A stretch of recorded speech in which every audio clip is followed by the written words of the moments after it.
Let's get it rocking. Let's get it going. And we are on. Hey guys, how you going? So down BKRsport, we are live for the Cronulla Sharks taking on the South Sydney Rabbitohs in what could be our final hope for the weekend to actually be a really good game. It's been a nightmare weekend in regards to just blowout central. You know, whether it be the Roosters obviously winning 82-12, or it being the the Doggies getting the 13+ victory, or the Warriors getting the 13+ victory, or the Panthers getting the 13+ victory, or the Knights getting the 13+ victory. We've got two games here today where this is probably our final hope, because Sharks versus Rabbitohs. Look, Sharks are probably the most informed team of the competition across the last 2.5 months, and people are quickly forgetting about them because the Roosters obviously got a big win, and the Panthers have got a big win, so people have quickly forgotten about what the Sharks team has been doing. And on paper, the way that this game should play out should be probably another 13+ victory here to Cronulla, but I just still don't trust them. You know what I mean? I still look at them and I go, well, this team could be the best team in the comp, and they could win this game by 50 today. They could. But I also know that the writing is on the wall where the Rabbitohs could just beat the Sharks here, and then we're back to putting the Sharks back on scam. You know, we're back to putting the Sharks on the old fraud, not scam, but fraud alert. You know what I mean? It would not surprise me if the Sharks come into a game where they're fully expected to win here against a injury-depleted Rabbitohs, which is what we say quite literally every single year. But you know, it would not surprise me if the Sharks found a way to tank it up and show their peak too early. But I really hope that's not the case, because I like the Sharkies. You know, I want them to win for my mum. But overall, you know, you look at this Cronulla team and you go, geez, they've been playing some really good footy, but, you know, when's it going to break? You know, when's that moment going to come where they come back down to the pack and they look like that team again that can't do it in the clutch? Again, I don't want that to be the case. I do think that genuinely the Sharks should win this game well here today, but I do obviously get concerned. I do get concerned because I've trusted this team far too much in recent years. I've trusted them far, far, far too much, and they will find a way to let myself down and the Cronulla faithful down. So hopefully that isn't today. The Rabbitohs, you know, they've got to win. You know, they're on the edge of the 8 right now. They're equal with the Cowboys, who are in 9th. The Bulldogs, with their win, are obviously on 10 wins now too, and the Rabbitohs are only 1 win above Manly and the Raiders as well. They're lucky the Raiders lost yesterday to the Panthers in such convincing fashion, because otherwise there would have been 4 teams that are stuck there on 26 points, and Manly just waiting and lurking in behind with that plus 90 points differential. You know, they're a very dangerous team still. You know, if they find some form at any point right now, Manly is still well and truly in the hunt for this top 8. They've just got to find that form. You know what I mean? They've just got to find that form to get one extra win than a team like the Bulldogs or even the Rabbitohs, because the points differential for them is still very solid despite their massive loss to Cronulla a couple of weeks ago. Or last week, I think it was. But anyway, let's get into the game here today. Let's see how we think it should play out. Obviously, do me a favor, guys, hit that thumbs up button and subscribe if you're new around here. And we have an absolute belter right after this game, right after the Sharks versus the Rabbitohs game finishes. We have the Old West Tigers taking on Parramatta. We have a game that doesn't exactly get the spidey senses tingling. It definitely it does get the spidey senses tingling, but in a way that ends a nightmare round with just an awful, awful error fest. Like that does give that feeling. I do actually feel the Tigers might actually sneak it there. You know, funnily enough, I don't know why, but, you know, they've been the worst team in the comp form-wise for, a couple of months now, but for some reason, I think maybe the Tigers might get up for that game, but you never know, man. You don't know with that game, that's for sure. But all right, let's get into the game. So do me a favor, hit that thumbs up button, subscribe, let's do it. Sharks in 4th, Rabbitohs in 7th. This is at Ocean Protect Stadium in Sydney, Sharky Park. The ins of the Sharks, Jaden Beryl, Samuel Stonestreet, and Thomas Hazelton, with the outs being However Peru, Moeni Hiroti, and Tukahautapua. The fullback is William Candy, with the wingers being Sione Katoa and Ronaldo Molitalo. Centers of Jesse Ramian and Kale Ero. The 5'8" is Braden Trindle, with the halfback being Nico Hines. Front row forwards of Oregon Kafusi and also Jesse Colhoun, with the number 9 being Blake Brayley, who was the captain. Back row of Britton Nakora and Teague Wilton, with the 13 being Cameron McInnes. And then the interchange is Adam Fanor-Blake, Thomas Hazelton, Sis Sivitalakai, Billy Burns, Jaden Beryl, and Samuel Stonestreet, with the coach being Craig Fitzgibbon. This Sharks team, I've said for years now, you know, they are one of, if not the most balanced roster across their back back line, across their spine, and across their forward pack.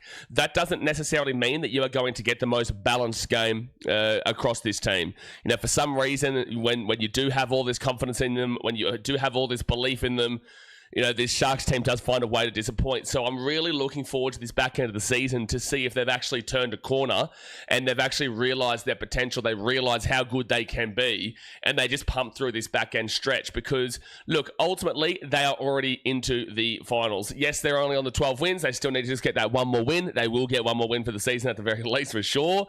But, you know, their back end of stretch, they've got the Rabbitohs here, the Dragons next week at Cogra, the Raiders at home, the Titans away, the Eels away, and the Storm at home. You could make an argument that they could finish off this season with every single win there, you know, which would mean, mind you, coming into this game, they've won 4 games in a row. 28-16 against the Broncos, 66-0 against the Dolphins, 20-18 against the Knights, and 48-12 against Manly. Their last win coming all the way back on the 21st of June against the Roosters, where they lost 27-8. Besides that, they, you know, beat the Warriors 10-8. They beat the Dragons 34-12. They beat Manly 28-22. They beat the Bulldogs 38-16. And then you go back to the Rabbitohs game where they lost 36-12. So, you know, they're out of their last 1, 2, 3, 4, 5, 6, 7, 8, 9 games. They have won 8 of those games. With a 48 there, with a 66 slammer, you know, with 28 and with 34, and they've got plenty of points in them, this Cronulla team. Another 38 against the Doggies. You know, this Sharks team has plenty of points in them, and we know that in recent years, Cronulla have been a very, very defensive outfit. You know, they have been very quality in terms of a top 4, top 3, top 2 defense at times. It hasn't been that way this year, but at least they're getting back to it now, where they're, in the last 3 weeks, they've only given up 30 points combined. You know, and that's most of those came against the Knights with the 18, 12 against Manly. But, you know, that it's the last 2 weeks they've given up 30 points combined. But obviously you go back to that Dolphins game where they gave up 0. And the point of the matter is that the Sharks team is getting back to its defensive ways. Outside of the 27 points they gave up to the Roosters, you know, the highest amount of points they gave up was 18, which was to the Newcastle Knights, who are an attacking-minded outfit, and we saw they put away the Broncos last night, which is pathetic, mate. Like, they were just absolutely pathetic to watch. That performance from the Broncos has to go down as one of the most pathetic performances you've seen. Like, they just didn't look like they gave a shit, man. Their season is so done, and they're just so off it as they're looking to go into a transitional period next year when they lose Adam Reynolds and they lose Payne Haas and the likes, right? So, yeah, a little bit of a concern for the Broncos going into this back-end stretch. But look, overall, this Sharks team is good. You know, they've been putting on scores. When you look at their for and against, as in their attack and their defense individually, you know, the Sharks have scored 536 points this year through 18 games. That is the second best attack in the competition. It's technically, as we speak, the third best attack in the competition. The Warriors are 538, but that's with an extra game played. So all the Sharks need to do today is score 2 points and they go above the Warriors. So with one try, they were going to the second best attacking team in the competition. With the same amount of games played as the Warriors and the Roosters and the Panthers and whatnot, they would have to win this game by 50 they would have to score 50 in this game to go above the Panthers. It's not completely out of this world when we know what the Rabbitohs can do. Defensively, sometimes they can be good, but sometimes they can be absolutely awful as well. So there's actually a world where the Sharks go into the best attacking team of the competition this week if they can score another 50 bomb. I think it's actually technically 46 points to get above it. But, you know, overall, this Sharks team is humming right now attacking-wise. And the Rabbitohs, they would be concerned. But again, it comes down to the consistency of what you believe from Cronulla. And then on the other side, defensively, they've given up 375 points this year. Now, that's behind the Panthers, behind the Roosters. The Roosters have 376, the Sharks have 375, but the Roosters play that extra game. So, like we did with the attack, you have to also give that extra game, and the Sharks will give up more than 1 point. So, they are behind the Roosters, they're behind the Warriors, and that is it. They are the fourth best defensive team in the competition.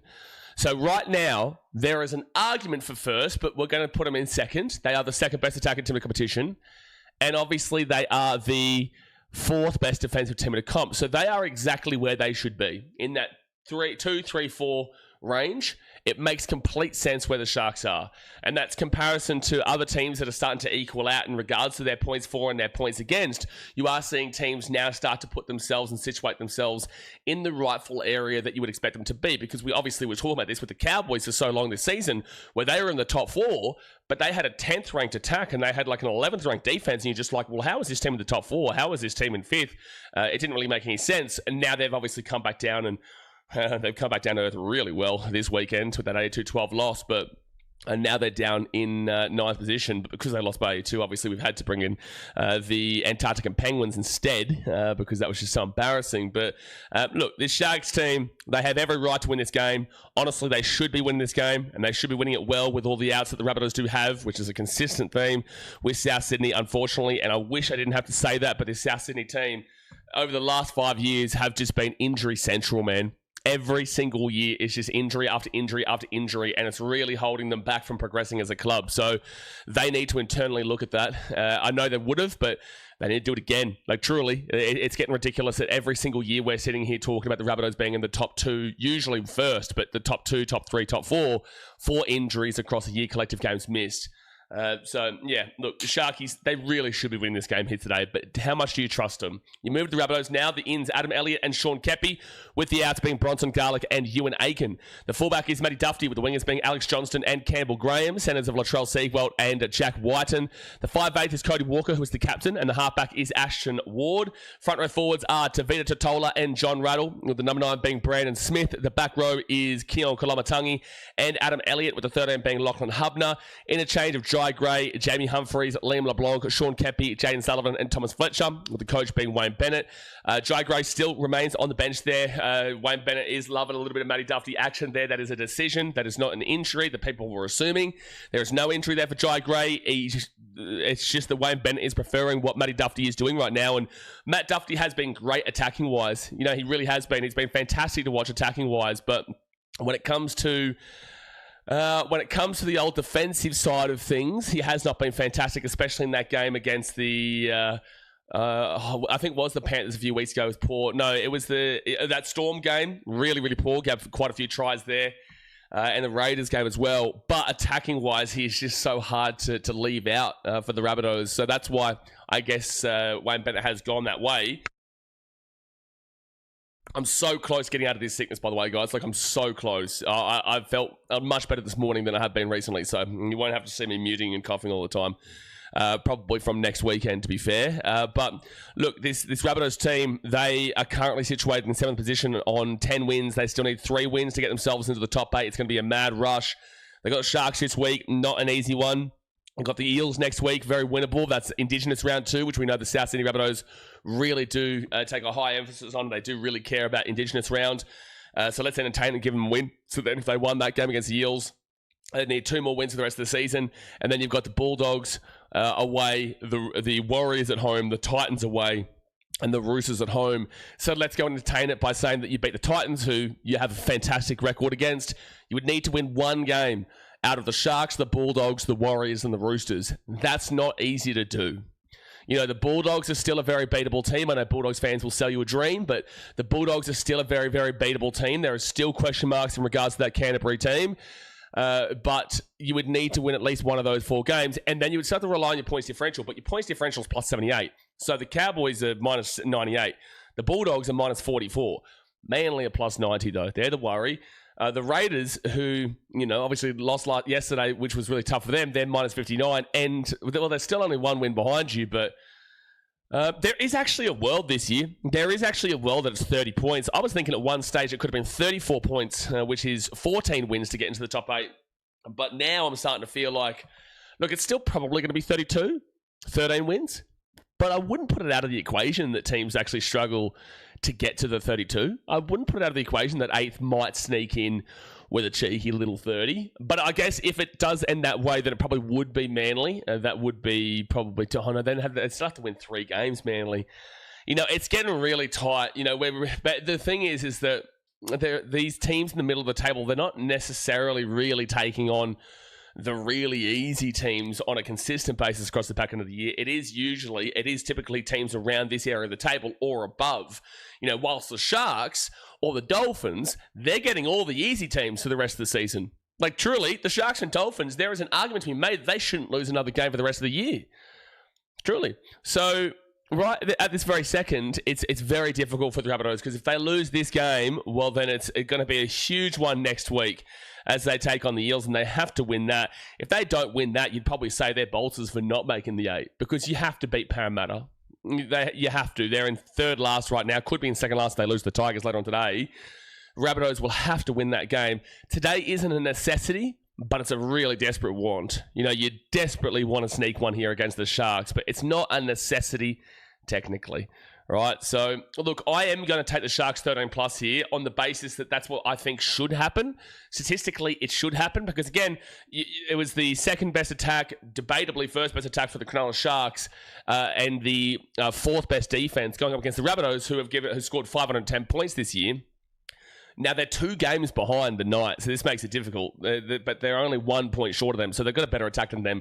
But they're behind the Panthers, the Roosters, the Warriors, the Sharks, the Dolphins, but with an extra game behind them, and it's only 6 points the difference. I'm going to say the Rabbitohs do get above the Dolphins here today, so I'm not going to include them. And the Rabbitohs definitely will get above the Knights on 5-11, and that's with 2 games in hand. So currently they're still in 5th.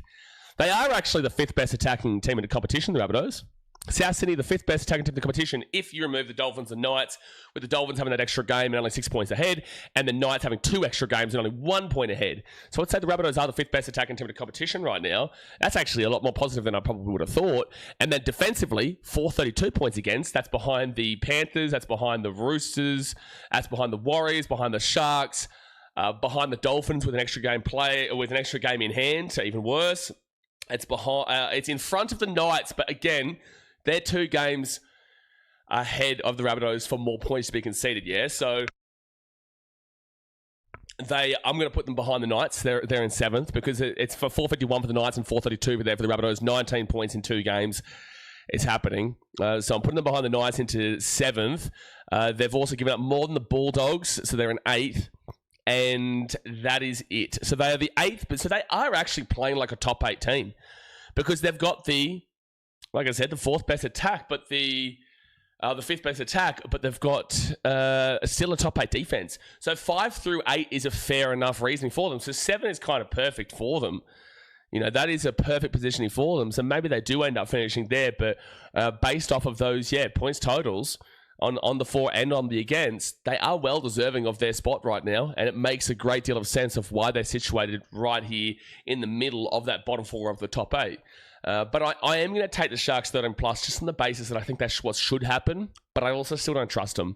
I don't trust them, and I still feel like this has the writing on the wall for an upset, but it would take a lot of balls to tip the Rabbitohs today for mine. It really would. It would take a lot of balls to tip the Rabbitohs, and if they get up, they get up. I'm okay getting the tip wrong because everybody will get the tip wrong if they do get up. Now, in regards to the ladder, the Sharks are on 30 points in 4th position, which is equal with the Dolphins after their debatable win against the St. George Illawarra Dragons. Sharks with a plus 161. Dolphins with a plus 90. If the Sharks win this game, they would go equal with the New Zealand Warriors. They're on plus 226 on 32 points. So you would have to win this game by quite literally 66 points. You'd have to win by what you did over the Dolphins, 66-0. For the Sharks to go over the Warriors, that's just not probably going to be happening, yeah? So, long story short, the Sharks would finish off the round in 4th position with a win, but you still would want to get a good points differential going, because although your points differential is amazing, it is really, really good, the point is that you do need to keep up with the Warriors, and also the Panthers are at plus 308, and you do want that chance, that minor premiership still, so you need to keep on pumping that points differential. You're not thinking about the points differential in regards to making the top 8. You've made the top 8, and also the points differential is not even a concern for you in regards to those teams around the top 8. But it is still a concern in regards to you're only slightly above the Roosters of plus 6, and you are still 60-odd down to the Warriors, and you are 150-odd down to the Panthers. So yeah, with a win, I'd like to get a few points there just to boost that up a little bit more. And yeah, look, with a loss, they're not going to be going anywhere, man. Like at the end of the day, the Rabbitohs will be 2 points short of them, but Overall, the Sharks aren't going to be losing this game by 72 points to go below the Dolphins. So win or lose here today, Sharks will be staying in the 4th old position. Now, in regards to the Rabbitohs, they're on 26 points. Obviously, techie area here. Bulldogs on 26 and also the Cowboys on 26. Rabbitohs are plus 78. The Bulldogs are minus 44 and the Cowboys are minus 98. If the Rabbitohs had to win this game, they would go equal with the Newcastle Knights and they would go above the Newcastle Knights. The Knights are plus 78. The Knights have a plus 60 and the Rabbitohs have the plus 78. So with a win there for South Sydney, they would go into 6th and the Knights would go down to 7th and they would only be 2 points away from the Dolphins and also the Sharkies there with a win. So that would be nice for them and they would get themselves to 11 wins and only 2 wins away from getting to that nice cheeky little 32 that everybody is looking for.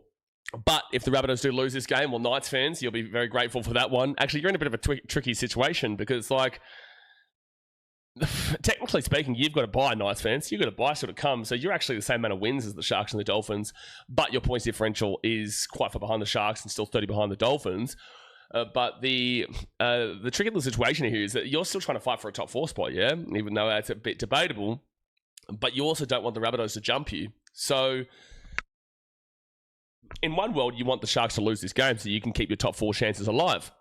But in the other world, that means that the Rabbitohs will jump above you. So you're in a bit of a tricky situation. But look, with a win, Rabbitohs, you will go into 6th position for the weekend. With a loss, however, well, you will stay in 7th position. But then it comes down to next weekend. You are still 1 win behind the Cowboys. So on wins basis, with a loss here, you would be in 8th position. With the wins basis, you'd be in 8th. But no, regardless, you'll be in 7th. It's just the Cowboys still have a bye to come. The Bulldogs on minus 44. You'd have to lose this game by dead set like 120 points or whatever it is to go below them. So that's not happening. So yeah, you'll stay in 7th, but then the Bulldogs next week, they play the Roosters, the Cowboys, they play the Titans in a massive Thursday night matchup. Jeez, free-to-air Thursday night footy, Cowboys versus Titans at Seabus. You know, you love a good Thursday night game at Seabus, don't you? And then obviously Manly would still only be 1 win behind you with that plus 90. And actually, who do Manly play next week? They're an important watch for all those top 8 teams, man. Like, I know people don't care about them, but, like, you should. They're an important watch for all those teams. Manly Storm in Perth next week. Yeah, wowee. Yeah, they'll be a big one. Storm, their season is done. Manly, their season will be done with a loss there. So, yeah, anyway, long story short, Rabbitohs with a win, finishing 6th. With a loss, finishing 7th, but right on the edge of the 8. Sharks with a win, 4th. With a loss, also 4th. But that's the ladder, that's the preview, and that's what we've got for you today. So hopefully this is a good game. I am taking the Sharks to win confidently, but again, how much do you trust them? So do me a favour, hit that thumbs up button, subscribe if you're new around here, and let's get rocking and rolling. JT says 13 plus for the Sharkies. Look, I think so. I really think that should be what happens here. But again, I keep saying it. Do you trust them? Do you trust Cronulla to live to their potential? Do you trust Cronulla to be that team that goes and whoops them here? Like, they've had amazing form and they've probably got the best form of the competition, but do you trust them? Jakes has come on Cronulla by 20. Well, like, if you're, as a Knights fan, you're in a bit of a tricky one, like I said, because it's like, if Cronulla win, then that's great. The Rabbitohs stay below you, but also it means that you're probably just not going to be making the top 4, whether you're even thinking about that right now or not, which I don't really think you should be. But, like, if you are thinking about that, then you would actually want the Sharks to lose and you'd sacrifice your spot. With that being said, if the Rabbitohs win, they obviously go above the Knights. So I can understand how it'd be a little bit tricky there. I think you should, with all due respect to Knights, I don't think you're a top 4 team. I don't think you think you're a top 4 team. So I think that you should just want the Sharks to win this game. And then, you know, you're still in a home finals position of 5-6 range. You know, you're still in the home finals of 6. Because, like, again, with all due respect, the Knights should not be a top 4 team. But 5-6 is definitely fair enough. But, you know, they've still got a tricky enough schedule where they've got to still fight for that top 8. But last night for mine pretty much probably confirms that they do get into that top 8. But you'd rather want to be in that 5-6 range than that 7-8 range. Mike says, do you see the Dogs keeping their top 8 spot? Our draw is pretty tough, and despite Cowboys losing against the Chooks, they have a pretty easy draw. Apart from the Gold Coast game, of course, best team of all time. Well, this is true, Mike. You know, that is true. You know, the Titans are the greatest team of all time. You know, they've never lost a game in history, and they never will lose ever again. But look, the Bulldogs, it is...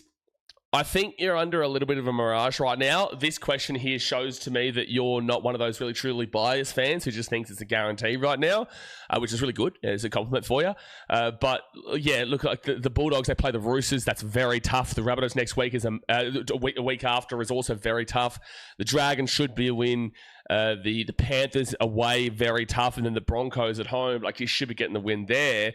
So based off of that, like I'll be honest with you, I'll tip the Roosters. Bulldogs, Rabbitohs, I probably would tip the Bulldogs. I probably would, depending on how the Rabbitohs play over these next couple of weeks. But right this very second on my mind, as we speak, going into this game, I would tip the Bulldogs in what we've seen. I would tip the Dragons. I'd tip the Bulldogs against the Dragons. So that's 2 out of the next 3. I would tip the Panthers, and then I would tip the Bulldogs against the Broncos. So that's 3 out of their remaining 5 games that I do think they should get up for, which would put them at the 13 wins. But the interesting thing about that is that the points differential still might come into play here. Like 32 points is what gets you into the top 8. But also, when you get to 32, you still need to have a solid points differential. Because there are other teams that could easily get to the 32 as well. I guess the Cowboys getting thumped as hard as they did really helps your equation out.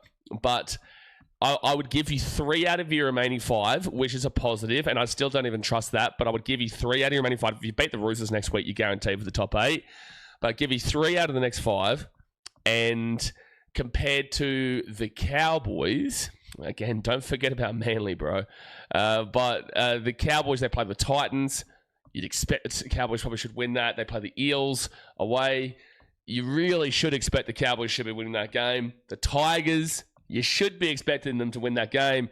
And the Raiders, I'd probably expect the Raiders to win that game, even though it's up in Townsville, but it's not like Townsville is a buddy central foothold, is it, after what we saw recently. So I would make an argument that the Cowboys could win 4 of those games. But I would probably more so lean towards a 3 out of 4, which would then put the Cowboys actually onto 14 wins. So that means they're still 1 win above the Dogs. And then you have to think about the Rabbitohs. Well, the Rabbitohs are going to get to the 13 wins. And Manly have got to still get 4 wins for the rest of the season.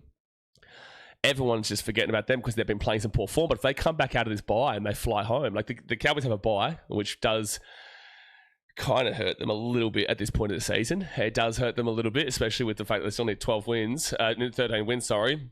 But Manly play the Storm away. You could expect Manly to win that game. I do. Manly play the Dolphins at Brookie. That'll be a tough one there for the Dolphins. That will be a tough one for them because, whilst the Dolphins probably should just make the 8 at this point, Manly are going to be chomping out of the bit. And if they get onto some form against the Storm, Manly could win that game against the Dolphins. Let's go and entertain it. Let's go and say they get 2 wins there. That means they need to get 2 more wins for the rest of the season out of Newcastle away. Very winnable. Dragons at home. Should absolutely win. And then Warriors away. And what Warriors team will you see that day? You know what I mean? What Warriors team will see that day? Because that will be the final game of the season. And the Warriors are probably already locked up their spot in that top 4 somewhere. So will you see a full-strength Warriors outfit? Manly is still very dangerous. And if they get to the 32 points, that means that everybody else in that top 8 battle needs to get to the 34. Because you are not beating out the points differential of Manly with the plus 90 and the Bulldogs have got a minus 44. That is a 134-point swing right now with 5 games to go for both Bulldogs and Manly. It's 4 games to go. No, it is 5 games to go for Bulldogs and 5 games to go for Manly. So, it's going to be very interesting. It's very interesting. I don't really know who's going to make that top 8 right now because I honestly would say Manly have a great chance of still making that top 8 despite the fact that everybody is off them because their form has been absolutely diabolical. They're playing like a bottom 4 team, but you watch them after the bye. If they go and beat the Storm next week by 13 plus in Perth, you watch. I bet you they beat the Dolphins. I bet you they do it Brookvale. There'll be 2 wins in a row, and then they'll only need 2 more, and their points differential's great. They're flying, and people will start to worry about Manly again. Does that mean that Manly are going to win the comp? No. I think Manly is super inconsistent, but when next week is the telling sign for Manly.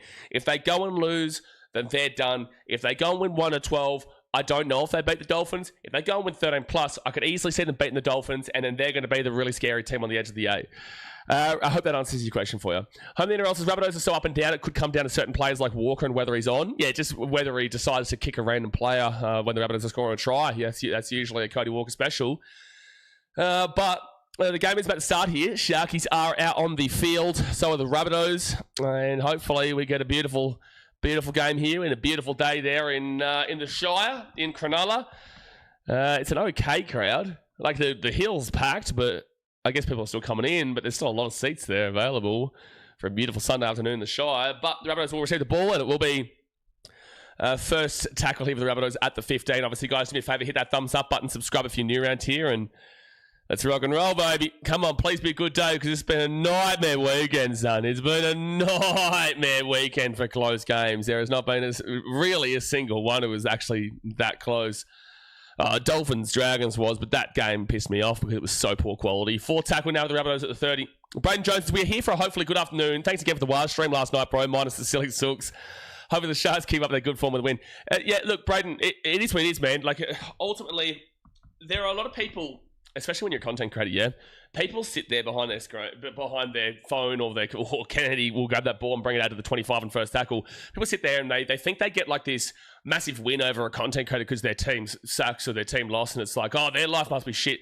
As you guys would have seen on my Instagram, I've got a beautiful view here in Almaty in Kazakhstan. I'm traveling the world, you know, I'm eating beautiful, amazing things. I've got a great family, got you guys having fun. Yeah, my team sucks, but like at the end of the day, my life doesn't suck. So it's like, it's sweet, bro. You know, these people, they need to get that ego push for themselves to make themselves feel better, I guess, and that is what it is. But ultimately, I'm enjoying my life. I'm enjoying what we do here, and no matter what, I'm live for every single game, and I love the great old sport of rugby league. It'll be fit tackle now for the Sharkies at the 50. So yeah, don't ever worry in regards to like if we cop a little bit of hate and we cop a little bit of shit from Muppets online. You know, that's always going to happen. You know, there are always going to be people there that, you know, want to get a little bit of a circle jerk, thinking that the team itself is what defines your life. A lot of people think that, because you only see snippets and direct conversation about rugby league, right? The second tackle with the Rabbitohs at the 25. You guys only see us talk about rugby league. You don't see me talking and enjoying life and whatnot. So the only perspective you have of me and of content creators online is of their team and watching their team and creating content for the team. So, of course, when the Titans lose, the only thing you think about is, oh, well, he must be hating his life right now. It's just not true. But some people don't really understand that or want to understand that. Fit tackle now at the 45 for the Rabbitohs. But like I said, I'm sweet, bro. You know, we're all good. If I wasn't sweet, I wouldn't be live streaming every single game. I wouldn't be able to handle it. But they'll get this ball down here to the Sharkies to the 10, and Will Candy brings it out of the 20 to the 25. And again, I love the wires. You guys know it. I love the wires. I get around the wires. Paying the buses, hope you start to feel better soon, mate. Yeah, I'm trying, man. You know, it just is what it is. I'm trying. Sharkies now at the 25. Second tackle, truly no one getting around the Sharkies. Shavine says, you reckon it's a high-scoring game today? Yeah, it should be for the Sharks. It should be for the Sharks. They should be able to score quite a bit here today, but it depends on what Rabbitohs team turns up. Defensively, sometimes they can be really good, and sometimes they can be really not good. Hans says, no way Warriors are on fraud, but okay, I guess it will tell you that to your own fans. The Warriors fans are the ones who demanded them being on fraud yesterday. Your fans were the ones who said, I want to test ourselves against the Panthers and we're going to stay on fraud until after... Like yesterday was, for mine, the Titans were just absolutely awful. Warriors just did the basics right. But I took them off for fraud, and your Warriors fans, so you're going against your own fan base here, were the ones who wanted the Warriors to stay on fraud alert because they wanted to test themselves against the Panthers next week. And they weren't exactly ultimately impressed with yesterday, and I get it. You know, yesterday was a win, but it was a win against the Titans, and the Titans honestly played like a D-grade, you know, reserve team. So it's your own fans that asked you to be on fraud alert, man. Don't blame me. And forward pass from the Rabbitohs. It'll be Sharks ball at the 50. Forward pass from the Rabbitohs. Jake says, besides, if the Knights get fourth, they're going to get immediately pumped by the Panthers. That is true. It's a bit of awareness there from you as a Knights fan. It's not easy to kind of say things like that and think things like that, but yeah, you're right. Sean Nakora says, up Cronulla. Brenton says, G'day, Mr. Well, why do you sound better today, mate? I'm getting better for sure. Yeah, no, I am getting better. I've still got a little bit of a cough, but I am getting better. Anthony Johnson says, I hope Nico has a shocker. Why? Nico's been great to watch recently. Jesse Ramey and the big Rain Dog gets this ball to the 40 now on first tackle. First tackle. And the Sharkies, Blake Brayley gets it off to Seneca Toa, I think it is, and he'll be at the 40 on second tackle. And they get it across to McInnes.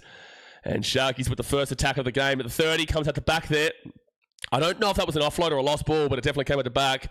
And Britton he'll be at the 25 now on third tackle. Puppy Day says, let's go, Gary. How many games tonight, brother? Gary? Let's go, Gary.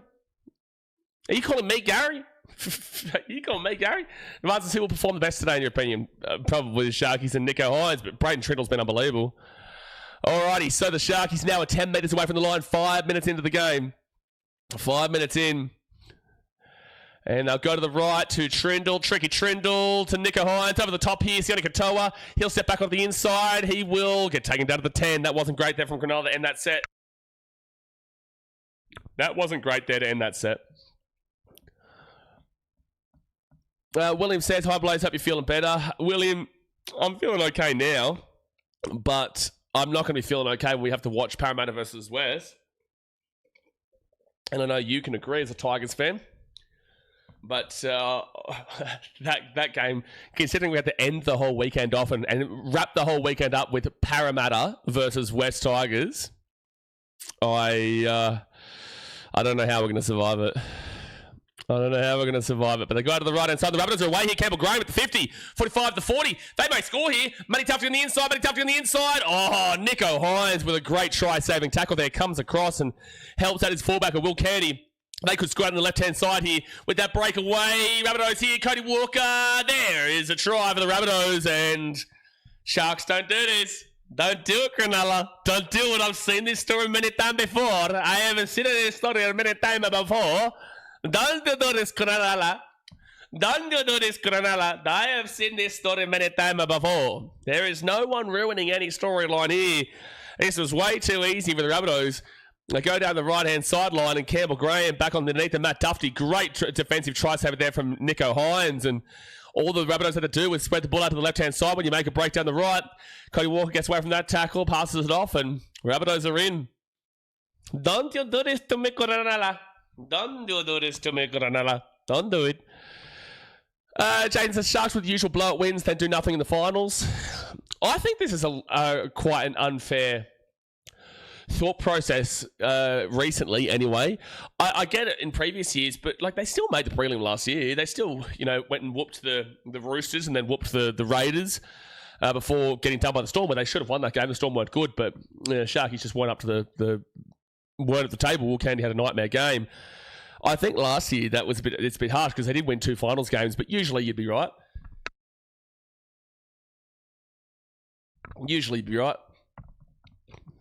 Because in the draft team he's playing against me. Oh, fair enough. In my draft team has gone, everyone on Supercoach would have gone nuts this week. Like I don't play Supercoach normal, I play Supercoach draft, and I've gone nuts this week. I'm going to get about a 950, which is very good for Supercoach draft.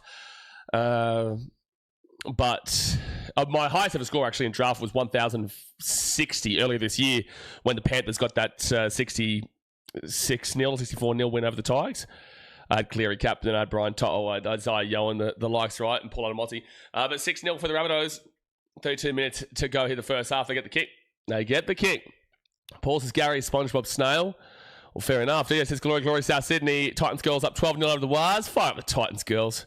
It's always the women's game that means more. I'm 6 from 6 in the moment. Surely Sharkies don't lose today. Sundo, mate, I'm going to tell you something here. I'm going to need you to put your seatbelt on. When I tell you this. You tipped Cronulla. And whilst everybody's tipped Cronulla, the point of the matter is that Cronulla, they can be a little bit cheeky. And I can tell you right now that this game, I've been saying for days, has the writing on the wall that they fall off their form and they lose this game. I did still take the Sharks 13+ because realistically that's what they should do. But I'm just saying it has the writing on the wall. I even told my mum about this midweek. I said, hey, listen, I know what I've seen this Cronulla team too much. But the Rabbitohs now beat the 25 on third tackle. Thank you very much for the 10 joules, Odd Poppet. Get around you. Mo says, hello everyone, good evening, good day. Get around you, Mo. Making the prelim isn't doing nothing. They still knocked out the Raiders and Roosters last year. Yep, absolutely. But usually I get what he's saying. Usually. So the Sharks now will get this ball to the 10. Taj, did I tip the Rabbitohs? Are you a Rabbitohs fan? Because otherwise, why?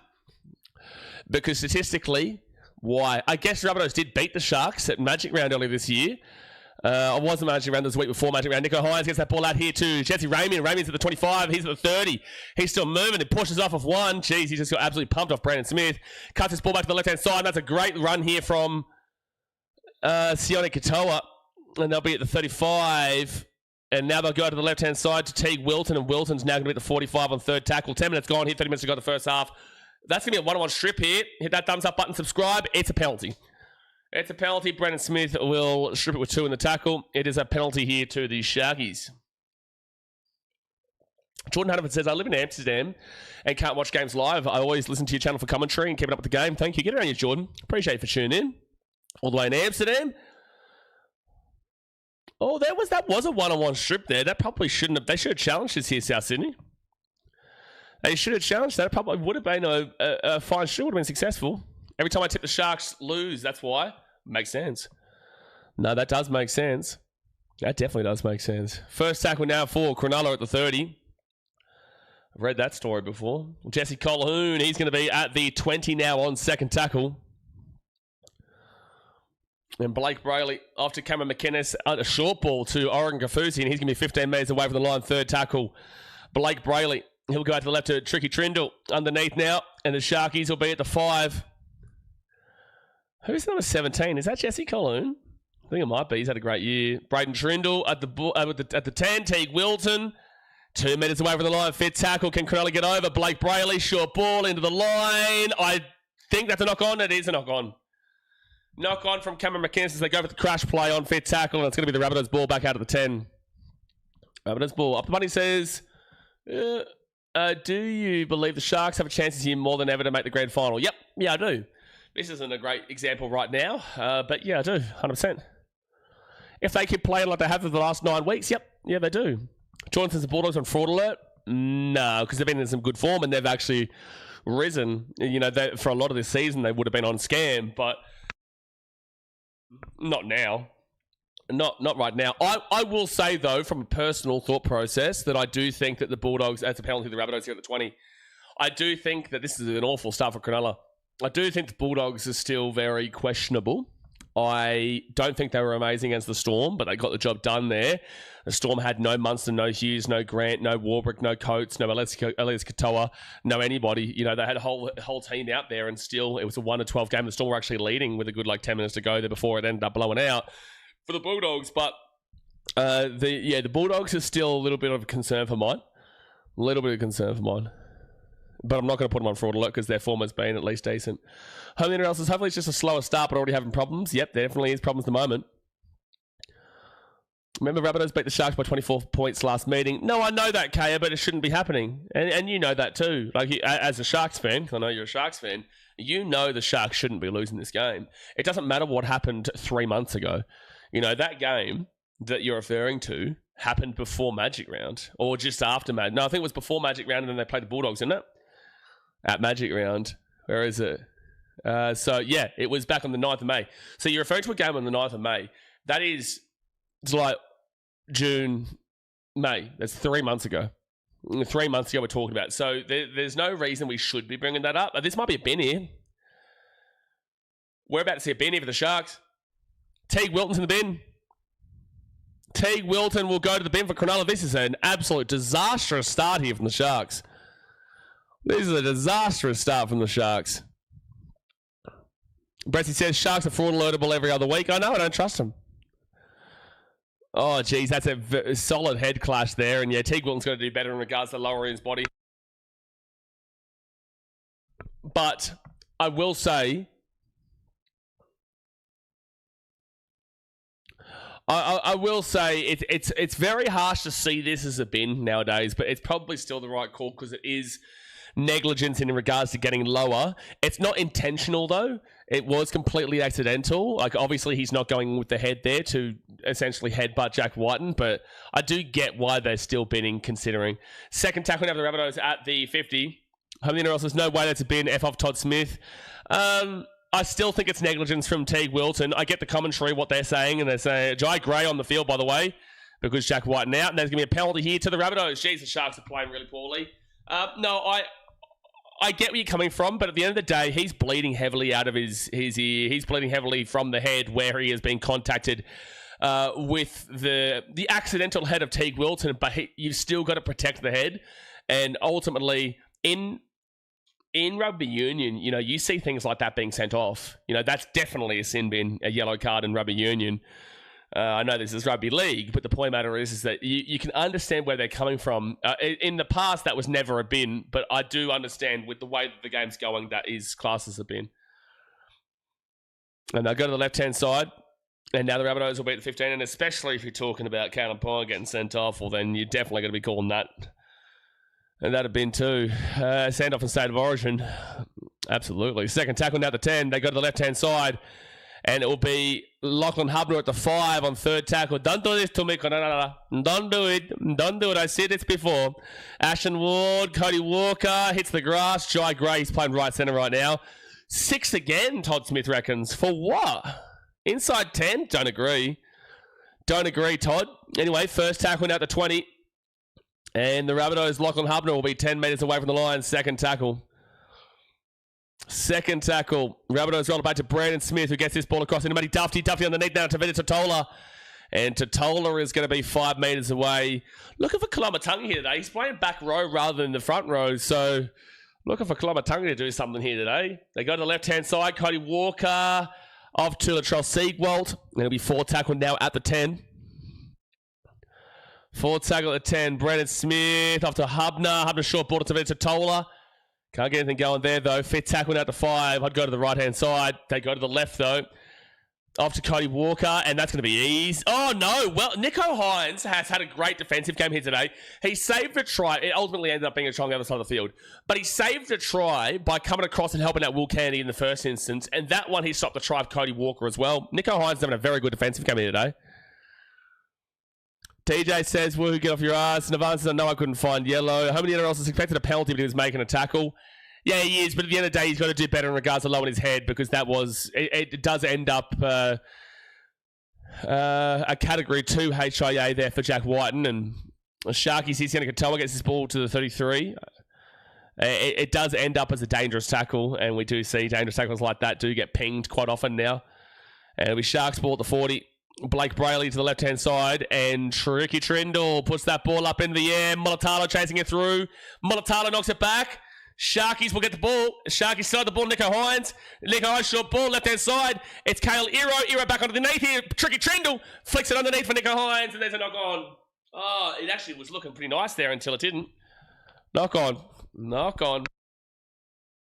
Still 6-0 Bunnies. Nos Neffert says, I still remember Sharks Manly's first game this year when Todd Smith caught 106 agains in the first half. Todd Smith doesn't mind a 6 again, that's for sure. Doesn't mind it. The Bunny says, I got 5 of my tips right, and then I tipped the Broncos. So did I, man. I got led alive by Brisbane as well.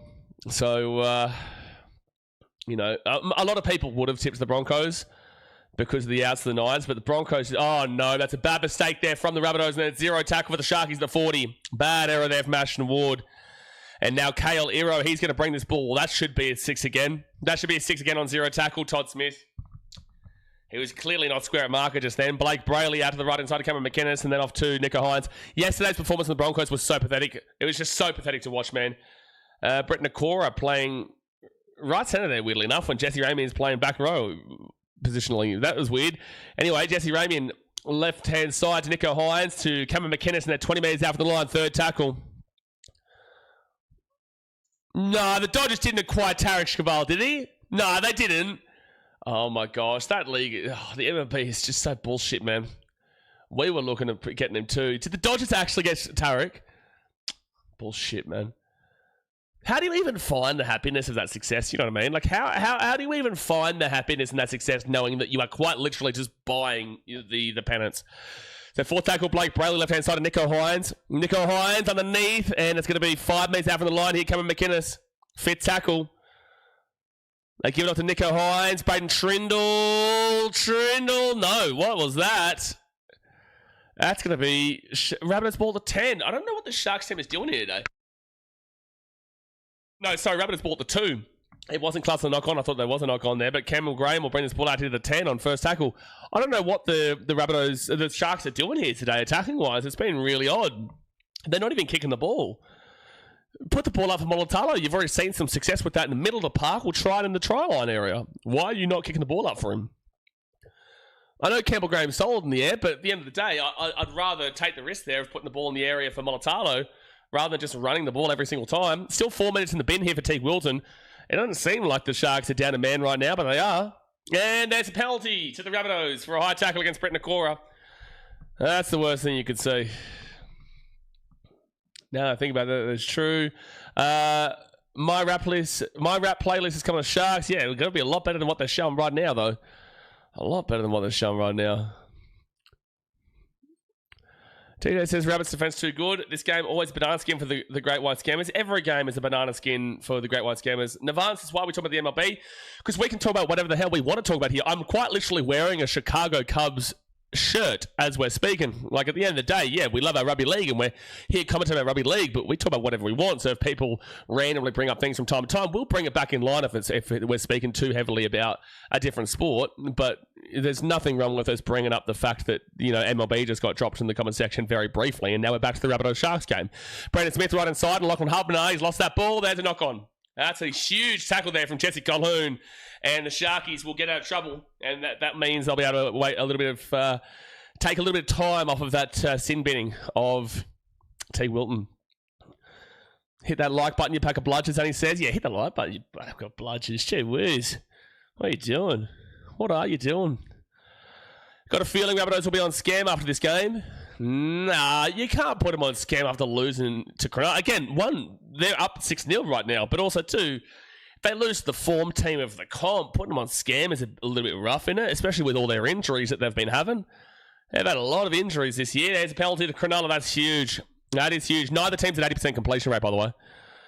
Trindle's the Sharks' own immortal snail. He is an immortal snail, isn't he? What a little tricky player, but that's a penalty here too, Cronulla. Trindle actually, I think he gets a lot of the focus compared to Nico, but that's because people overhate Nico just for the sake of overhating Nico. 20 minutes gone in the first half, 20 minutes to go. Hit that thumbs up button, subscribe. Don't forget we've got Tigers versus the Eels after this as well. But it's like Trindle gets all the recommendations. Trindle's been really good recently, but I just feel like people for some reason just hate Nico, and Nico is a really good guy. And he is a really good... Oh, that's a great offload there from Adam Fanua-Blake, and Braden Trindle, William Candy will pick up this ball, and he'll get this ball to the 35 now in second tackle. I do feel like people have got to stop this absolute negativity constantly on Nico Hines. It gets ridiculous. Like, yeah, definitely criticise his game at times, but this last 8 out of 9 games has been beautiful. Echo with the unk alert. Gee whiz, you're out of control. Nico Hines get this ball to the 20. Thank you very much for the old gift there. Go to the left-hand side of Cameron McInnes. McInnes off to Adam Fanua-Blake, and Fanua-Blake's going to be at the 10. That's funny. That really did pop up on the screen just then, the uncle thing. That was cool. Right-hand side, Blake Brayley. Trindle. No, Sharks. Kick the ball, bro. 6 again for Cronulla. Right on the end of it. That's brutal. Right on the end of that 5th tackle. They were going to get tackled on 5th at the 5. As he was getting tackled, there's a 6 again for Cronulla. That's huge. So Sharks, second tackle now, 9 metres away from the line. Great play too. Great play, Nico Hines. Yeah, he has his problems, and yeah, he has things to criticise for sure. But it's an over-criticism ever since that Origin game. Ever since the Origin game. Trigger Trindle, no! He's been taken down 2 metres out. That was a beautiful little run there, but great defensive play. That should be a 6 again. That should have been a 6 again there for Cronulla. Right-hand side, Braden Trindle kicks his ball through. Drop out coming up. That was actually a lot better attack from the Sharks than we've seen so far this game. Finally, they put a kick in, and it's going to be a dropout. Trindle getting himself involved really, really quickly. But that should have been a 6 again. A player was clearly not square marker and clearly not on his line to make that preventive tackle of, I think it was Brett Nakora coming through. Bretton says, has the Sharkies supporters come out of the woodwork yet? Yeah, we've got a couple of Sharkies fans here. Echo says, hey, fan of the NFL from USA here. Want to learn about rugby? Well, firstly, Echo, appreciate you for tuning in. But also, secondly, it's rugby league. So rugby is what... And that was not going to go 10, so it'll be Sharks ball at 10. So what? Wait, hold on one second here. Hold on one second. So you send me an unk alert. You call me an unk, and then you say that you're a fan from the USA. You want to learn about rugby league, but yet you call me unk alert. How about it? You know what I mean? That's fine. First time with the Sharks at 10. So it's rugby league. Rugby is what we usually call rugby union here in Australia. 1 second left hand side. Nico Hines, short ball Adam Fanua-Blake, and I'll be at the 2 1 second tackle. And the next question is, are you going to Vegas? I'll be there. I'll be there in Vegas next year, as my team will be there. I'll go to the right-hand side. Jesse Colquhoun will be 2 metres out from the line. Third tackle. Jonathan Echo, go for Manly. Trust me, you don't want to do that. You don't want to do that. Go for the team on top of the table, clearly. Trindle, short ball. Big Britton Nakora with a try time. Bing bong, ding dong. Sharks finally get over the line. Braden Trindle with the assist. And it's 6-4 to the Rabbitohs with the kick to come to Cronulla, tied up at 6-6. Okay, so what is Manly? It's basically a club. It's a club in Sydney. It says it in its name, Manly. You know, they prefer the company of their own gender, is what we'll say in regards to the old Manly, which is completely fine. It's their choices, but that's what Manly are all about. And argue it, considering what happened a couple of years ago, lads. Jono, argue it, Jono. Argue it, mate. Just stop it a couple of years ago. Actually, that joke really goes in line. It really goes in line with the old Desi Asler situation. But it is 6-4 to the Rabbitohs with 17 minutes to go here in the first half, and Britton Nakora will score a try there to bring it back within 2. And Nicho Hynes, what's he on? 26 conversions in a row? 25, 26? 25, 26. Nicho had criticism ever since he went to the Sharks. I don't necessarily agree. Nice efforts. Sure, a little bit, but it all really went red hot after the Origin game. After he disappointed in that game 1 where he came on with 7 minutes to go and then missed the tackle and Queensland ran away with it with Hamiso down that left-hand wing. Ever since that moment, I feel like it's really taken a step up. You're right, but nowhere near as much. I think people used to love Nicho until that moment. 26. All right, Nicho Hynes. He is going to make it 27, baby. 27 conversions in a row. I think he's 9 away from breaking the record of Hazem El Masri. 9 away. How many NRLs is like the Dolphins, but the Seagulls actually have a location? That's true. Yeah, at the very least, Manly Seagulls do have a location rather than the Dolphins. That is true. Jono says we got killed last week. That's what happened. Yeah, Manly did get killed last week. That is what happened. Oh, Azus is having a slap. Okay. I was like, why do you even say that? Jono, all he's done is suggest somebody become a Manly fan. And now he's just getting slapped from Bulldogs fans. He's getting slapped for being a Manly fan, and he's like, all that. It's incredible. It's incredible, and I love it because you deserve it, Jono. How dare you be a Manly fan? And Dad, if you're watching this too, how dare you as well? So go to the right hand side. It's going to be Sia Sifatalico. I guess he's ball out at the 20 on second tackle. Sean says Silvertail's got clipped this year. Well, not yet, mate. I'll tell you, not yet. Great running from Blake Brayley. 6 again for the Sharks. The game is starting to turn, lads. That game is starting to turn. Echo says, NFL, they try to touchdown tries with 4th down, 4 attempts to bring the ball. Is it as rugby? So again, rugby league, mate. But also, secondly, in NRL, you get 6 tackles to score a try. If you don't do anything by the 6th tackle, you have to kick the ball away. If you get caught with it, you just give the ball straight away over to them. Braden Trindle inside the 40. Go for 40. 20. Oh, yes, it is. This game has really changed. Momentum-wise. 40-20 there for the Sharkies. Massive. Oh, no, it's Rabbitohs ball. Oh, he was just outside the... Oh, his toe was on the line. It's not a 40-20, lads. Not a 40-20. This is I'm a Carolina fan. I'm so sorry to hear. Detroit. Manly's fan base is comprised of people who have main character syndrome. That whole Manly hates you too thing. Sure, but the Manly hates you too thing is realistic. Like the whole of Australia in the NRL hated Manly for a long time. The younger generation, the kids coming through of the last 20 years, they won't have that same care factor. It's like my generation, like me, I was born in 1994. My kind of age bracket would be the last group of... Oh, it's a knock-on from the Rabbitohs. It'll be Sharks ball at 30. I would say that my age group would be the last that have like a true hatred for Manly. I don't really care because I have my dad who's a Manly fan, right? And they still haven't really done... I did hate them for the Cherry Evans incident in 2014. But outside of that, there's no real reason for people to hate Manly like they used to. Because back in the 80s and the 70s and whatnot, there was a genuine reason why people hated Manly. And they're honestly right to do so. Nowadays, it's like, what are you going to say? What is your actual reasoning for hating Manly now? Like, again, my situation happened 12 years ago, so I've moved on from the Cherry Evans situation. He's a muppet. But the point matter is that what's the reason that people actually hate Manly besides location nowadays? Remove the Silvertails era. So Britton Nakora is going to be at the 15 on second tackle. They'll go to the left-hand side off to Nicho Hynes. Then off to Cameron McInnes, and McInnes now is going to be at the 10 on third tackle. Sharkies, if they score here, we're all on. They go to the left-hand side, and Jesse Colhoun. He'll be 4 tackle to 5. Blake Braley to the right-hand side of Braden Trindle. Trigger Trindle to Nico Hines. Short ball to Jesse Ramian. Ramian, they're trying to get a strip there. Alex Johnson, but he can't do it. 5th tackle now, 5 metres away from the line. 5 metres away. They get to Trindle. Someone kick the ball, please. They do. They get it up. Mulatalo knocked it back. Shaggy! See you, Sifatala. See you, Sifatala guy. See you, Sifatala guy. See you, Sifatala guy. Sharkies are up. 10-6 for the kick to come. And it's going to be from right in front. So Nico's going to go 28 in a row. Nico is about to go 28 in a row. He's going to be loving tries like this right onto the post because it means he's going to get the conversion. 28 in a row coming up. Is it 35 for Hassan Malmasri, guys? Yeah, I think it's 35 in it. Levi, oh, here we go. He's a Manly fan. Nothing wrong with being a Manly fan. We've seen plenty more success than most teams in the comp. Well, you haven't because the Titans are top of the table and they've never not seen top of the table. So you haven't won anything in the last since 2007. And most of them as a comp and never came last. Something para fans can't relate to, that's for sure. Well, that is true. Yeah, para fans can't relate to it. Nice work from Militalo, knock that ball back. Keep looking at the ball Militalo's side. You've been finding success there all day today. Echo says to NFL, after tries, they kick the ball to that tall steel goal thing. How about rugby? Okay, so Echo, I'm going to throw it one more time out here, man. Rugby league. This is rugby league, not rugby. Rugby is rugby union. This is rugby league. But in terms of, yeah, this is a conversion. It's like a field goal. It's like a PAT, right? A pat. It's like after you score a touchdown, you go for the pat to get the extra point. That's the exact same thing here, but it's a conversion where you get 2 points.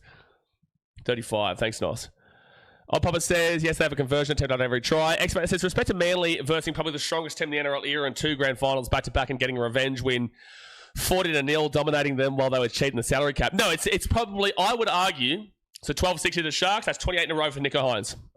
I would make the argument, Manly's 2008 grand final victory is the greatest grand final victory of all time. Someone debate it. Name me a better grand final victory than Manly's 2008 14-0 victory, and not based on the scoreline. Just in general. Just in general. I would like someone to try and don't use bias, don't use your own team just for the sake of it. Name me a better grand final win than Manly 40-0 2008 against Melbourne, who were cheating the cap. 2014 grand final, not even close. Not even close. Up the Bunnies, but then again, you're a Bunnies fan, so that makes sense. Titans 2031 grand final win was the best. Well, that is true, Socceroos. No, that is true. 2026 as well, mate. Come on. First tackle out to 10. The atmosphere in 2014 is just insane. Cool, but that's not the question. I'm not disagreeing with that. The 2014 atmosphere when Greg Inglis scored that try was incredible as a neutral as well. But that's not the question. That's a completely different question. Third tackle here for the Sharkies at the 25 on their own side of the field. Blake Braley off to Adam Fanor Blake, who's having a pretty good game here. He'll get this ball to the 30 on 4th tackle. 10 minutes to go the first half here, guys. Hit that like button and subscribe if you're new around here. And I'm begging you guys, please stick with us in the stream for the Tigers versus Eels game, because I don't know if I'll be able to survive that without people here. I don't know if I'll be able to survive that without us having some banter and a bit of laughs, because that game is going to be absolutely diabolical after this. And Matty Duffy, he'll get this ball to the 33 on first tackle. Targets, who's winning? Well, there is I know it's crazy to hear, but there is a live score right below my face here, mate. Right below my face. So you'll be able to see who's winning. Levi says, it's a bit unfair comparing any team to the Titans. Come on, players. Us mere mortals can't compete with a god like the team. This is true, Levi. I do apologise. Man. Sometimes I've got to remember that nobody can compete on that level. You know, at least you're starting to really, truly comprehend and understand the gravity of the situation. But, you know, I do apologise sincerely. Coco says, why para favourites? I think it's fair. Tigers have been the worst team in a comp, form-wise, for a long time now. I'm tipping the Tigers, 1-12. But the Tigers have been the worst team in a comp, form-wise, for about 2.5, 3 months now. So I'm not surprised that Parramatta are favourites. So the Rabbitohs will knock the ball on, and Shaggies will get a 0 tackle through CS Vitalikai, who's off to the Perth Bears next year, and he'll get this ball at 25. Happy days. So some of these questions crack me up, man. You know, the chat gets it going, that's for sure. Even if it's a shit game, chat gets you going. This is what I'm saying. This is why, like, regardless of anything that happens in my team, this chat's always undefeated. You know, regardless of how poor a game is, that's why this when people ask me, oh, one day are you ever going to do like NRL official? And it's like, one, I don't I don't really think it fits because at the end of the day, the chat's awesome. You know, it's good to bounce off of the chat and talk to you guys. If you do actual official broadcasting, you can't actually speak to anybody besides the Trina right through, taking up the 40 on fit tackle. Chat's always a good laugh. They go to the right-hand side. Nicho Hynes is going to put that ball up into the corner, and it will be Matty Duffy who grabs it, and then he'll be taken down at the 5. Nicho looked immediately at the referee there because he thought he high tackled him. Matty Duffy's getting up slowly. That was a high tackle. That should have been a high tackle. And Todd Smith should have seen it because Nicho Hynes was guilty as soon as he came down then, but Todd Smith doesn't call it. Vast number says Penguins to win the comp. The Penguins are looking fire, mate. The Penguins are looking fire. You know, you really got to get some money on them, that's for sure. Get some money on them because they are a sneaky. Everyone's talking about Panthers this and Roosters that and Sharks this and Warriors that. Firstly, Titans, but also secondly, damn well Antarctic and Penguins. They are rocking, mate. Like, good luck going to negative 50 temperatures and winning a game down there. Good luck. Good luck in the finals. If you think Canberra's difficult to play in the middle of winter, enjoy going to Antarctica. That's going to be a tough one. That's going to be a real tough one. But anyway, that'll be Will Candy who grabs his ball to 10. He gives it off to Sione Katoa, and Sione Katoa brings it out now to the 25 and just absolutely pumps off. Was that Cody Walker? And who was that? Was that Cody Walker? He just absolutely pumped off. Third tackle now at the 40. There's no touch team as the Antarctica Polar Bears, mate. Azu, it's the Antarctic Penguins. You can clearly see them on the table right now.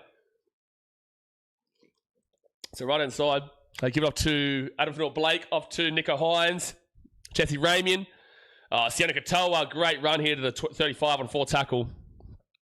I was Ward, thank you. They go to the left-hand side now, and it'll be Nicho Hynes. Nice little run. He will push away, and he'll be at the 20. Kick this ball more to the side. You've been finding easy plays on his side. Trindle with the ball at the 20. They will kick this ball over the top, but not a high kick. Little dink. Jai Gray, can he get out? Can he get out? Can he get out? Yes, he can. Well done, Jai Gray. That was huge there for the South Sydney. Gets back into the field of play. Now the Rabbitohs will bring it out to the 12 on second tackle. JT says, this game going to turn to a blowout, or can Bugs Bunnies keep it close? Well, right now they're keeping it close, but it is giving that vibe right now that the Sharks are starting to aim up into the game, and we all know the Sharks are a really good second half team. Usually they're okay first half, but the second half they just blitz them, so I'd be careful. I do think this could probably still be a 13-pluser. Rabbitohs did well early doors, but ever since the early part of the game, it's been all Cronulla. And they'll whack this ball down, and that's an easy grab there for Will Candy at the 15. He'll take it out to the 20, to the 25, and he'll try and step around. He gets away from 1 and then loses 5 metres. I thought he was going to pass it or something. That was pointless. Echo says, damn, that's hard, man, because it's so close, just like football's corner kick. Football. Yeah, okay, you just went as in soccer, football. Yeah, okay. That's me a knock on it from Talakai. The Rabbitohs will get a chance to equalise the game here right before half-time. 20 metres out, Rabbitohs ball.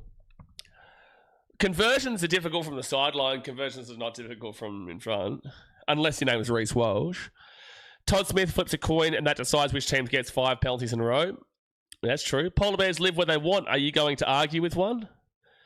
Who's arguing with How do Polar Bears come into this? There's no such thing as the Antarctic Polar Bears. It's the Antarctic and Denver Penguins. You can see it right here. Why are we now talking about arguing with a polar bear? Where does this even come from? We've got the Rabbitohs Sharks game on. We've got the Antarctic Penguins here. Now we're talking about if we're going to argue with a polar bear. Where's the argument come with the polar bear? And why are we talking about polar bears? Matty Duffy's going to get taken down to 15. What's happening right now? We're descending into chaos. First tackle, and Cody Walker's going to get this ball right-hand side to Ashton Ward. And now it's going to be Sean Kepi. No, that's Adam Elliott, not Sean Kepi. Gee whiz. Adam Elliott. Haven't seen him for ages. Keon Kalamatangi, he's going to get this ball. Good strong run to the 5 on third tackle. Huge potential try coming up here. They go to the left-hand side. Ashton Ward, Cody Walker, and Adam Elliott again will be taken down here at the 10.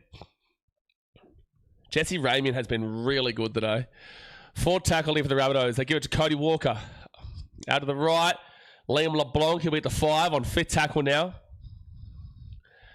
Fifth tackle. You're fine, Daniel.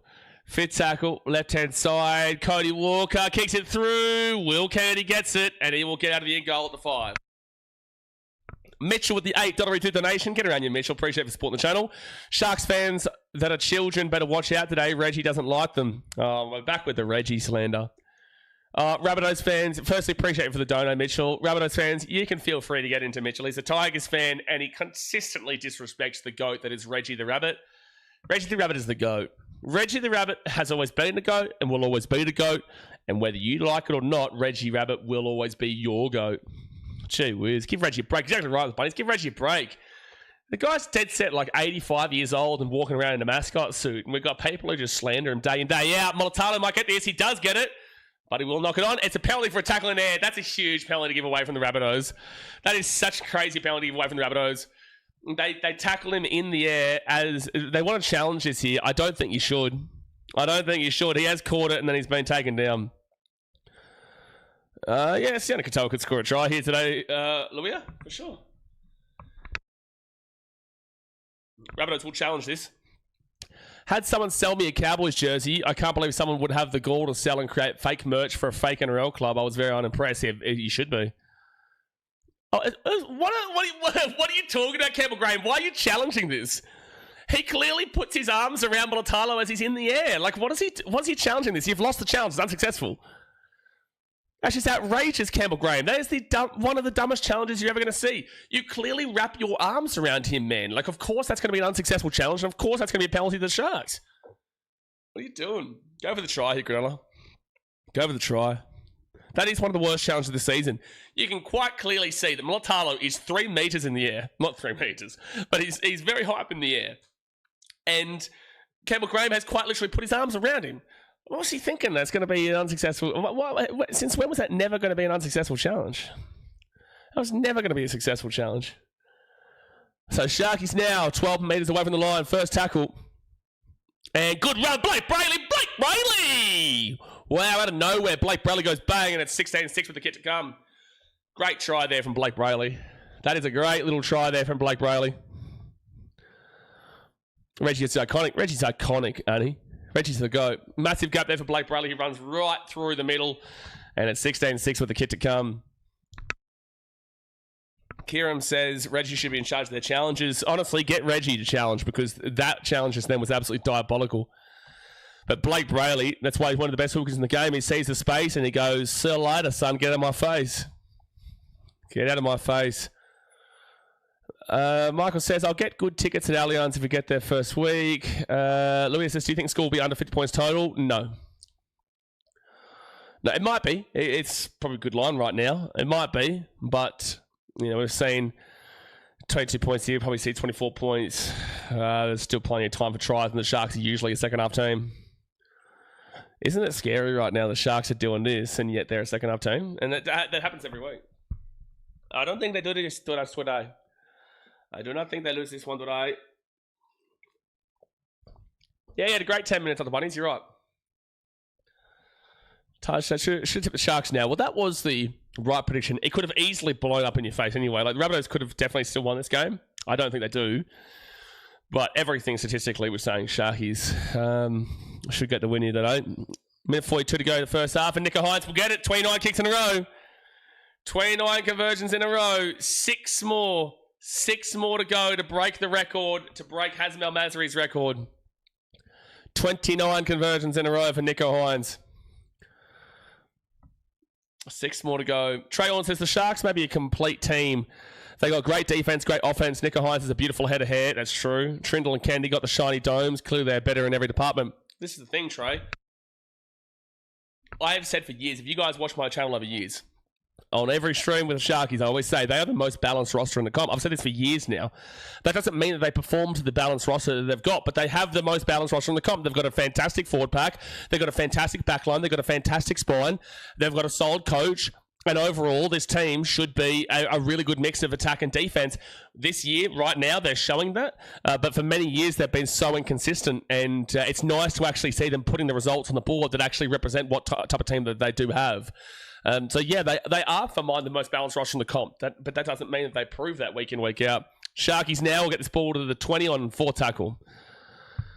Wayne says, Sharks will play the Roosters or Panthers for the comp. Well, you're taking it. Yeah, sure. I think that's an obvious pick. It's an obvious pick for a reason, but like it's not like we're doing mathematical equations here and we're not going any underdogs. Like they're 3 of the favourites to win the comp right now. I would say those three teams are all favourites over the Wires. Second tackle now for the Rabbitohs. They'll be at the 40. Otherwise, the Sharks are the only team that I can see beating Penrith in the finals. They ever meet each other. I'm going to disagree with you. I think the Sharks need to be on the opposite side of the draw to the Panthers, and I think they need somebody else to beat the Panthers. I think the Sharks can beat every single other team. I know they lost 27-8 to the Roosters about 2 months ago, but I think the Sharks can beat everybody but the Panthers. I think the way the Panthers play is just the complete opposite to how the Sharks play, and the Panthers can frustrate the living shit out of them. That's why every time you see the Sharks play the Panthers win. They knocked them out 2 years ago in the preliminary finals. I don't know if the Sharks have even beaten the Panthers in that time frame since. They lost 26-6 to them early on this season. Rabbitohs out of the right hand side here, Jai Gray, and that's halftime.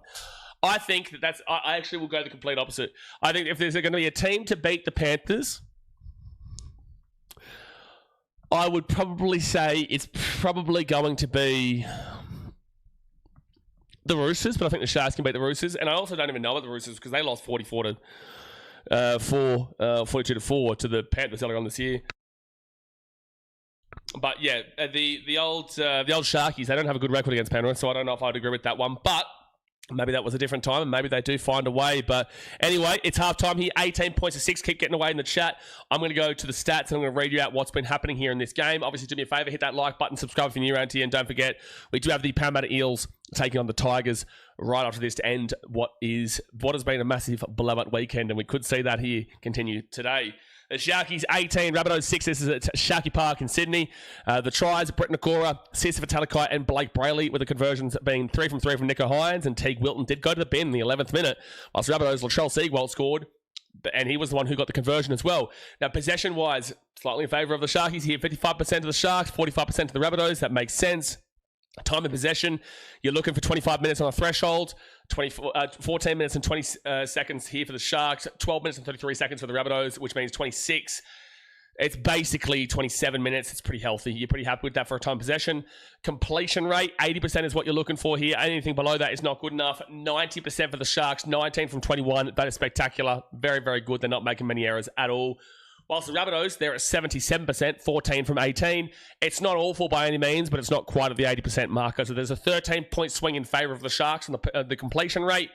It's very, very good there for Cronulla. And that's actually a really big point to focus on here, is that if you look back at the halfway point of the season, beginning point of the season, last year, year before that, this Sharks team has always been an error-ridden team, especially last year. I'll never forget that Broncos-Sharks game at Suncorp Stadium. That was a cracker game. But this Sharks team has a lot of errors in them. But lately, they have not been making errors, and that's not a surprise. They're winning 66-0. They're winning by 50 against Manly. They're up 18-6 here at halftime. They've won 8 out of their last 9. When they don't have the errors, they win games. When they do have the errors, they disappoint. I think that's pretty obvious. It's pretty simple, but it is a noticeable fact here about Cronulla. And then we go to the runs, 100 runs here for the Sharks. So what you're looking for here is 1,000 run meters, because that would mean that 10 meters on average per run.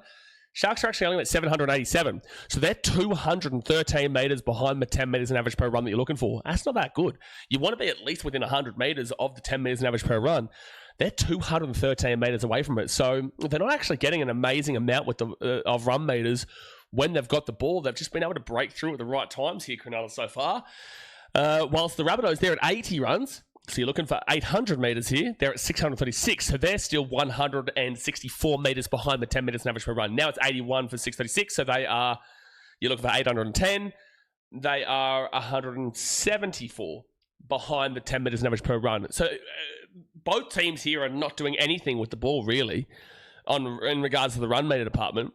Neither team is really doing anything with the ball here, because that's one team is 213 behind it. One team is 174 behind it. But yeah, obviously the Sharkies, they've still just got a lot more runs. They've got the 19 more runs. But if you give the 19 runs to the Rabbitohs, they're probably slightly above them. They're probably at the 800, 810 mark. So the Rabbitohs are slightly doing more with the ball when they've actually got the ball. But they've just made a few more errors than what the Sharkies have. Now, post-contact meters is very disappointing. 233 here for the Sharks from 100 runs. You're definitely looking for 300 here. 233 is not good enough there. 187 for the Rabbitohs through 81. That probably, with an extra 18 runs, now it's 82. With an extra 18 runs, they probably only get to around the 230, 240. So they're pretty similar to the Sharkies in that fashion too. So yeah, very disappointing there on the post-contact meters from both of these teams. And run meters is also really disappointing for both of these teams. However, showing the defense is actually quite quality right now in regards to limiting meters. but you're about to see some tackle break stats that are going to show that there is still a lot of missed tackles here. Line breaks 2-2, so very equal there. And then we go to the tackle breaks. A whopping 26 tackle breaks for the Sharks. Now it's 25, it's just updated. 25 tackle breaks for the Sharks is massive. 12 tackle breaks for the Rabbitohs is very low. So Sharks defense is far better than the Rabbitohs here today. Average set distance, 25 metres and below is pathetic to the stream off. 25 to 30 is disgusting. 30 to 35 is underwhelming. 35 to 40 is hitting the marker. 40 to 45 is great. 45 to 50 is fantastic. And 50 plus is basically perfect. Sharks are at 37.67, so they're into the doing the job category. It's nothing spectacular. This is what we're saying in regards to the run meters and whatnot. It's nothing spectacular. It's okay. You know, they're just getting the job done.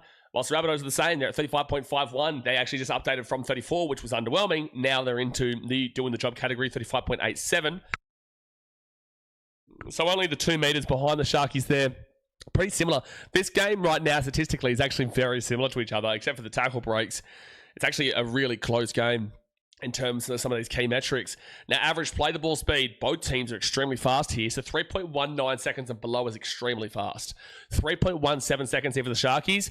3.06 seconds here for the Rabbitohs. That's extremely fast. You're getting close to a sub 3 second play the ball speed for the Rabbitohs. That's amazing. All right, so Rabbitohs are slightly edging it there, but it's only a 0.11 swing in favour of the Rabbits. Offloads, 8 for the Sharks is very healthy. 4 for the Rabbitohs is quite low, getting up there, but still quite low. Force dropouts, 1-0 Sharks.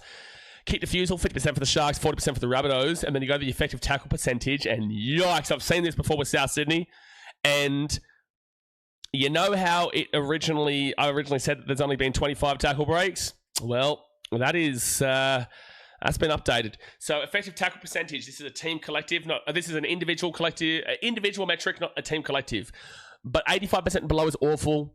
85% to 88% is underwhelming. 88% to 90% is hitting the marker. And 90% and above is basically perfect. 88.71% here for the Sharks is just solid. You know, they're doing the job. 165 tackles made is the typical range of 160 to 180. 12 missed tackles is below the average of 15 to 17 by 3. And the 9 ineffective tackles is below the average of... is above the average of 5 to 7 on the effective tackles. So you've got 21 bad tackles here for Cronulla. In a typical range of 165, it's solid. You know, they're doing a pretty good job. The Rabbitohs, though, well, they're in the awful category. 80.8% is honestly as bad as you're nearly ever going to get. 181 tackles made is one above the typical range of 160 to 180. Missed tackles is a whopping 28. That is 12. No, that is 11 above the average of 15 to 17 on the higher end. 28 missed tackles is a shit ton. And then the ineffective tackles is 15. That's also a shit ton more. 5 to 7 average. They're at 15. That's 8 more. So they've got 11 more missed tackles than the average. They've got 8 more ineffective tackles than the average. They've had 43 bad tackles in the first half. There is 40 minutes and a half, and they've given up 43 bad tackles in that half. So over a bad tackle a minute. And that's only with 1 extra tackle made than the average. And there are only 16 more tackles made than the Sharks. That is really poor stuff from Rabbitohs. Really, really poor stuff. They've missed 16 more tackles, and they've had 6 more ineffective tackles with only 16 more tackles made.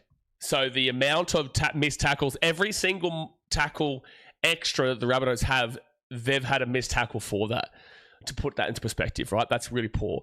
And then we go to the negative play. Errors, 3 and below is really good. 4 to 6 is average. 7 above is awful. Sharkies at 3, really good. Rabbitohs at 6. High-end average, at least it's not awful, but it's still getting up there. Penalties conceded is 3-3, not good enough for both teams. Ruck infringements is 1-0 Rabbitohs. Inside 10 metres is 1-1. On reports is 2-0 Sharks. And then sin bin, obviously, is 1-0 to the Sharkies. Look, overall, this is not really a great deal of a surprise. Like, if you know what the Sharks team plays like, if you watch their games every single week, typically the Sharks will dominate the second half. You know, they were down to the Dragons 12-6 at halftime and then ended up winning that game by like 36 points to 12 or whatever it was. That's kind of a pretty typical range of what the Sharkies can do. So I would fully expect this game to still blow out from here and the Sharks to run away with this one. I just think the defense hasn't been good enough for the Rabbitohs, and the Sharks should just run away with it overall, if they are the team that they typically are. So, yeah, I wouldn't be thinking the Rabbitohs win this game. I predicted 13 plus before the game started, and I'll still be backing it in now, to be honest. Kieran says, I go for Newey. I dream of a home final again. Went to the one in 2023 against the Raiders, yeah. I know we won't do much come finals, but I think it's something to aim for. Of course it is. You know, you came last year. You got the wooden spoon last year. So, of course, you just want to make the finals. And this is what I was saying before. Like, the Sharks winning here today is essentially keeping you away from the top 4. Like, you're not going to make top 4. But the Rabbitohs winning would put you down to 7th position, and you'd still be on the edge of the 8 there. You would prefer the Sharks to just win this game, because at the end of the day, you guys aren't a top 4 team. You just aren't. And I think you know that, as you've just said there. We won't do much come finals, but just getting into the finals is great. You want a home final. So, yeah, of course, just get the Sharkies a win here today. Keep the Rabbitohs below you. And, pump along to a 5-6 finish, which probably makes sense for where your season has been overall. But, it's always good to get a home final. I haven't seen a home final for my team since 2010. At least we won it. And it was our only finals win ever. Jason says, Todd Smith given 6 against to Cronulla on the last tackle 3 times.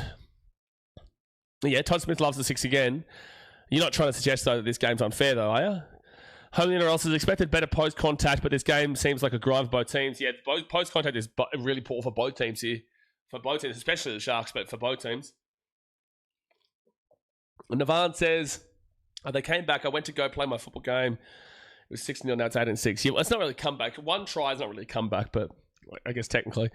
SEN says, I need Ronaldo to try. Yeah, I'm surprised he hasn't scored here, to be fair. Surprised he hasn't. Whereas Sharks have taken their chances. Rabbitohs failed to capitalise on their early ball. Absolutely. Home NRL says 12-point margin is not enough for the Bunnies, but we do put points on in the second half. Yeah, second half is usually when the Sharkies really turn it on. Tiger says you will get there. The best way to bet is keep it simple. Don't overanalyze games. Oh, look at Mr. Gambling Kingdom over here. He's had a good weekend, Tiger Hood. He's had a good weekend with the old bets. He's had a good weekend with the old bets, and now he's the king of gambling over here. You will get there. The best way to bet is keep it simple. You know what the best way to do? You know what the best thing to do is?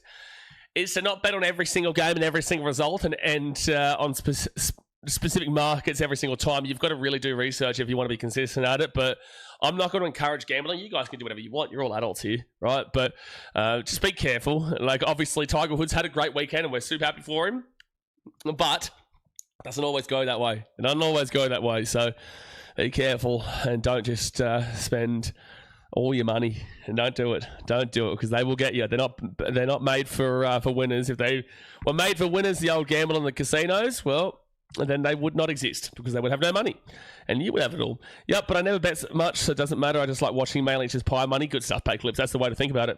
That is the way to think about it, man. As long as you're having fun with it and you're not spending your food for the next week, you're not, say you've got like $300 left for the next week, yeah, and you say, well, I want $500, so you go and bet $300, or you go and bet $100 to try and get 3 times it, and then you're down at $200, and you're like, well, shit, now I need my $100 back, and then you'll lose that $200, and then, you need $300 back, but you have no money to go and get it back. So that's the problem with gambling. It's chasing your losses.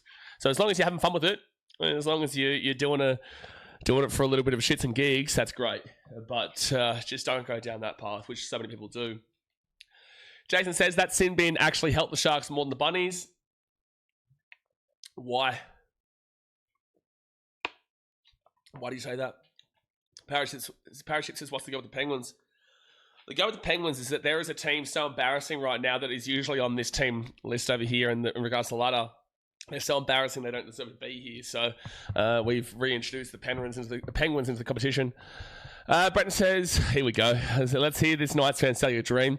I do think we can make top 4 because we only lost to top 4 teams the last few weeks by minimum margins, and with the Shooks game lost 2 key players, other team being slapped by them teams of late. Brenton, do you seriously believe that this Knights team this year has been a top 4 team? You think that they're a better team than the Sharks, the Warriors, the Roosters, and the Panthers? Do you think they're better than the Dolphins? So you think that they are a top 4 team? I think at the end of the day, man, this has been a miraculous season for Newcastle, but I think you're overreaching a little bit. I feel like it's fine to have that hope and have that belief, sure, but there isn't a statistic that backs you up here. Like point scoring wise, they've scored 511 points this year through 20 games, so more games than everybody else except for the Cowboys and the Raiders and the Storm. You've still got to buy. You played 20 games, you got 511 points. You're behind the Panthers, you're behind the Roosters, you're behind the Warriors, you're behind the Sharks, you're behind the Dolphins. There's already those 5 teams there. You're behind the Rabbitohs now as well. You are the 7th best attack in team of the competition. So that's not a top 4 team right there. And then defensively, they've conceded 451 points. That's behind the Panthers, the Roosters, the Warriors, the Sharks, the Dolphins, the The Rabbitohs, but the Rabbitohs have played 2 less games. I'll give you the I'll take the Rabbitohs away. You're a better defensive team than them. It's behind the Dogs. So you're 7th. Behind Manly, so you're 8th. And that's it. So you're the 8th best defense. So you're the 7th best attack and you're the 8th best defense. That's not a top 4 team. That's not a top 4 team. So, like, I understand that you support your team. I get that, and I know you're hopeful for it, but you shouldn't be a top 4 team this year. Not based off of those statistics there, man. And especially now that you've lost Dylan Brown, who is a key part of your team, and you've also lost Dylan Lucas, who is also one of your key parts of your teams. Realistically, a top 4, it shouldn't be top 4. Don't let a Broncos game, like, it's a good win yesterday. Second half started, you guys hit the thumbs up button, subscribe. I'm not taking away from yesterday's win, but as a Knights fan, you would have focused more on your team yesterday. I want you to watch that game back, and I want you to look at the Broncos only, and you'll realise that the Broncos were so poor. And that's the same thing with the Warriors-Titans, because the Titans were so poor. Titans were pathetic, Broncos were pathetic. So it's like those 2 teams got 13 plus wins, the Warriors and also the Broncos, but if you Warriors and the Knights, if you go and watch from a neutral perspective of the individual team on the other side who lost it, it was really poor. You know, so whilst I always say you can have a really good team and a really bad team play to their standards, you can have a really bad performance, and that doesn't necessarily mean that the team that was playing only won because of the bad performance. They can have a good performance too. But if you really look at it yesterday with the Broncos and also the Titans, they did really play into the Warriors getting a big win and also the Knights getting a big win there. I promise you, if the Knights come up against a better team yesterday, it might have been a different story. Brenton says, why not? We've been in the top 8, then most teams have been in and out. No, because again, statistically, that's a knock on for the Rabbitohs. Sharks had to pull the 45. Statistically, you are 7th and 8th on the attack and the defense. I'm not basing it off of one game, by the way. Well, I'm going over a few weeks of stats. Well, you're not going over a few weeks of stats because you're 7th for attack and 8th for defense. Not that saying that for sure, by the way, just that our chances are there with our draw. Sure, but again, you are 7th for attack and 8th for defense. Why do you think that you should be deserving of a top 4 spot? Like right now, statistically, and this is with a full strength team, mind you, because you've only had one game now without your full strength team there, essentially. Like I know there's been other games, but so has everybody else. But there's been one game now where you've been without Dylan Brown and Dylan Lucas against an incredibly poor Broncos team, pathetic Broncos team. You've had one game there, and sure, you've won that game, but also across the season, across the 22-round season, you are 7th for attack and you're 8th for defense. Why are you now suggesting that you should be a top 4 team? So it's going to be Tommy Hamilton now to the 24 on 3rd tackle. Again, as a Knights fan, I can get why you'd be saying this. I've been saying the same thing as a Titans fan in your perspective, but I'm here to tell you what I'm saying, right? Like, you know me. I'm going to be honest with you. I'm not going to be here just to circle jerk your team, which I know you know isn't an insult. Sharks here now to 10 on 5th tackle. I'm just here to provide you a different perspective, which is what I'm seeing, and I don't agree. But if they end up being top 4, I'll celebrate it with you, man. I'll celebrate it with you. Sharkies here. Nico Hines gets the offer away to Braden, William Kennedy underneath the Braden Trindle. Oh, he knocks it on. I'm not like other content creators who are just going to sit here and obviously, I know Brenton knows this. I'm just saying this for everybody in general.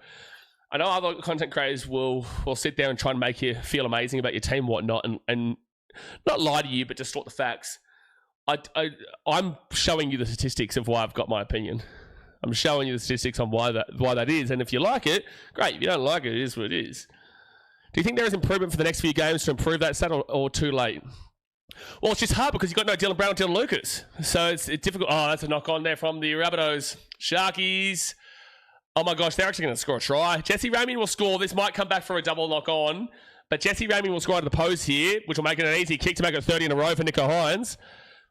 Yeah, they're going to check this. I'm pretty certain this is going to be at least a knock-on against the Sharks. It could be a double knock-on, Rabbitohs. Refresh score, Taj says. Okay, yeah, I'll do that.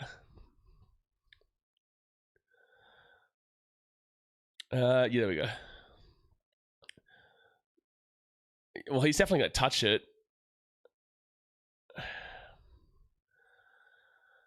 Well, Sione Katoa definitely touches this one. But he's making a tackle. It's probably loose carry.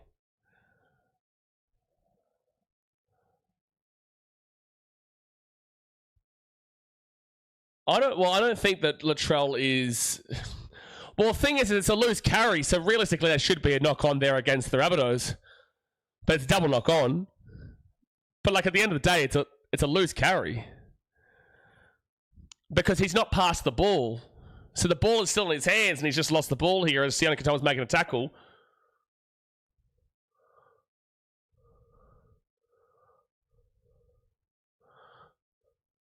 Well, so they're going to say knock on by Cronulla here. I would have made the argument, though, Latrell hasn't thrown the ball. He hasn't offloaded this ball. There's no pass here. So the ball's still in his hand, and then he's lost control of it because Sione Katoa's making a tackle and hits the ball out of his hand. I would have made the argument that was a knock on Rabbitohs and then into a double knock on for the Sharkies, but anyway, it is what it is. I would have made the argument that that ball is still in the hands of Latrell Seegwald. He hasn't passed that ball.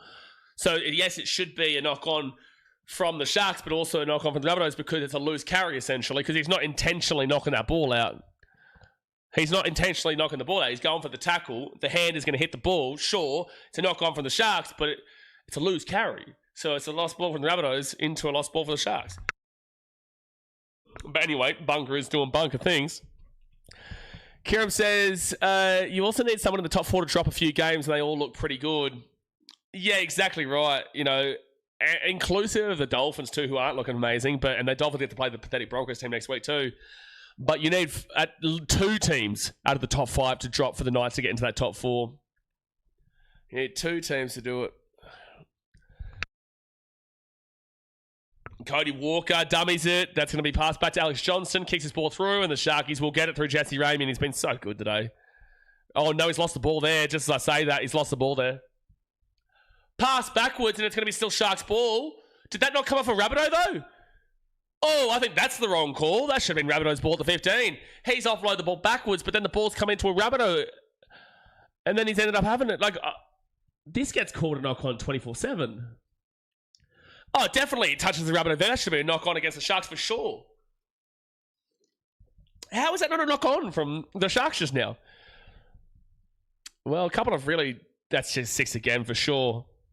Oh, I think he doesn't call 6 again. Todd Smith getting control of the game, man. You're having a mare in these last couple of moments. You're having a mare in these last couple of moments. Matty Duffy to the 40 on first tackle. Shader says, just needed Mulatalo and Katoa to score, but every other Shark is scoring instead. Bloody frustrating. Yeah, I'm surprised that Mulatalo hasn't scored, but it's because they're not kicking the ball down that side. They're not kicking it there. They really aren't. They're just not kicking it there at all. And yet he's actually been like very solid when the ball has been kicked down his side. He knocked it back for an assist, and obviously caught the ball and got tackled in air before as well. Reffing is a nightmare right now. Yep, absolutely is. And that ball's going to come out the back end of the 40. And they'll say it's a 6 again here for South Sydney. So 0 tackle, Rabbitohs at the 35. Todd Smith, bro, jokes right themselves. I can't believe that wasn't called knock on. A 14th letter of the alphabet key has stopped working. There you go. So they go to the right-hand side here for the Rabbitohs. And Cody Walker puts it over the top, and the Rabbitohs are going to score. And it's going to be 18 points to 10 with a kick to come. The Rabbitohs will score, and it will be maybe a 6-point game here. Maybe a 6-point game. Look, I'll be honest, it's been a little bit dodgy these last couple of moments. I need Todd Smith to get in control of this game because we've seen some absolutely diabolical calls. One against the Rabbitohs, one against the Sharks. And again, I think the Sharks should have had the ball up the other end of the field. But at the end of the day, it's a good pass there from Cody Walker, and the Rabbitohs will score. It's just that Todd Smith's not in control of this game right now. He's not in control of this game. But it's a nice pass there from Cody Walker. And the Rabbitohs will be in, so they'll be down by 8 points. But if they get this kick, only the 6. 12 points is barely come back. I know, people even say 6-0 though, Jake. People even say 6 points to come back. I agree with you. I think comeback is 13 points down for me. 13 points or more down. So 33 minutes to go here of the game.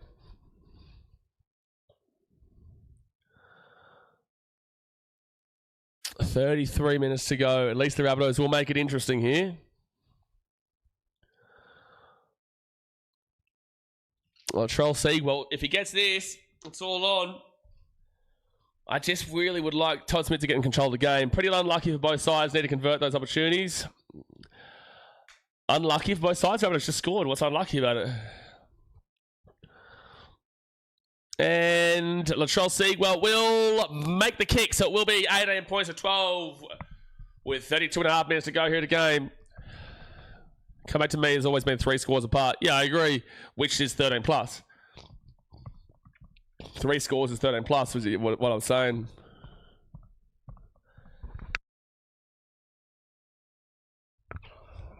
All right, back within 6. Better than what the Cowgirls did on Thursday night. Anything's better than that. Anything's better than that, except for the Bulldogs in 1935.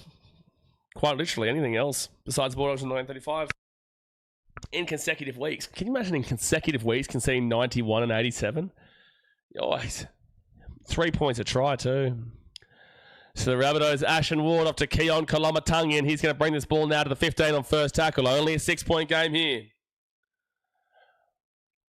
They give it out to Adam Elliott, and he'll be at the 20 on second tackle. At the very least, the Rabbitohs aren't going away here. Keon Kolomatangi out to Ashen Ward. Quick passing. I think that's off the head there of Monotalo. Yeah, it's off his head. Yeah, good call. At least Todd Smith makes the right call there.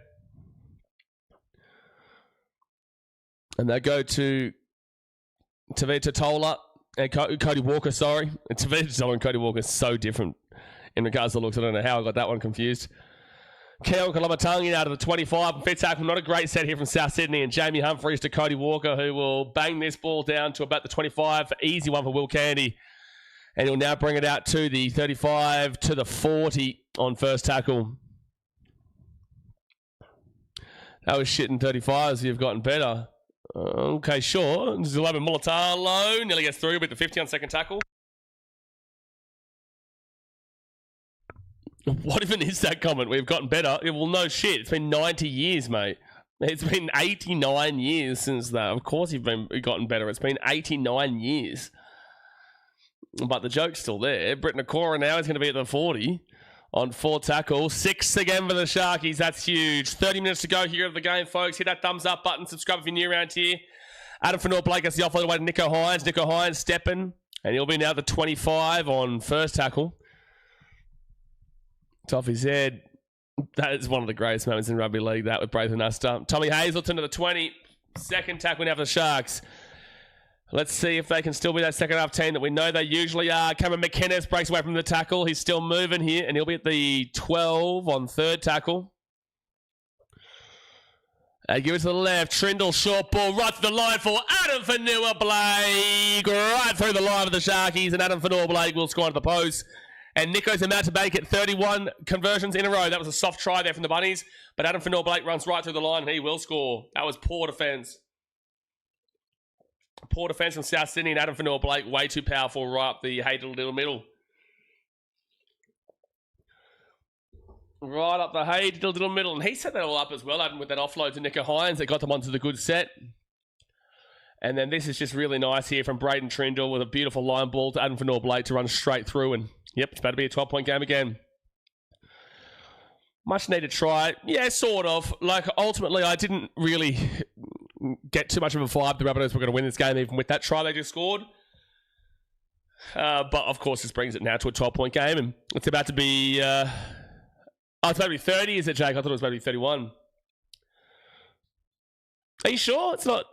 Are you sure it's not 30 now going on 31? I could be wrong here.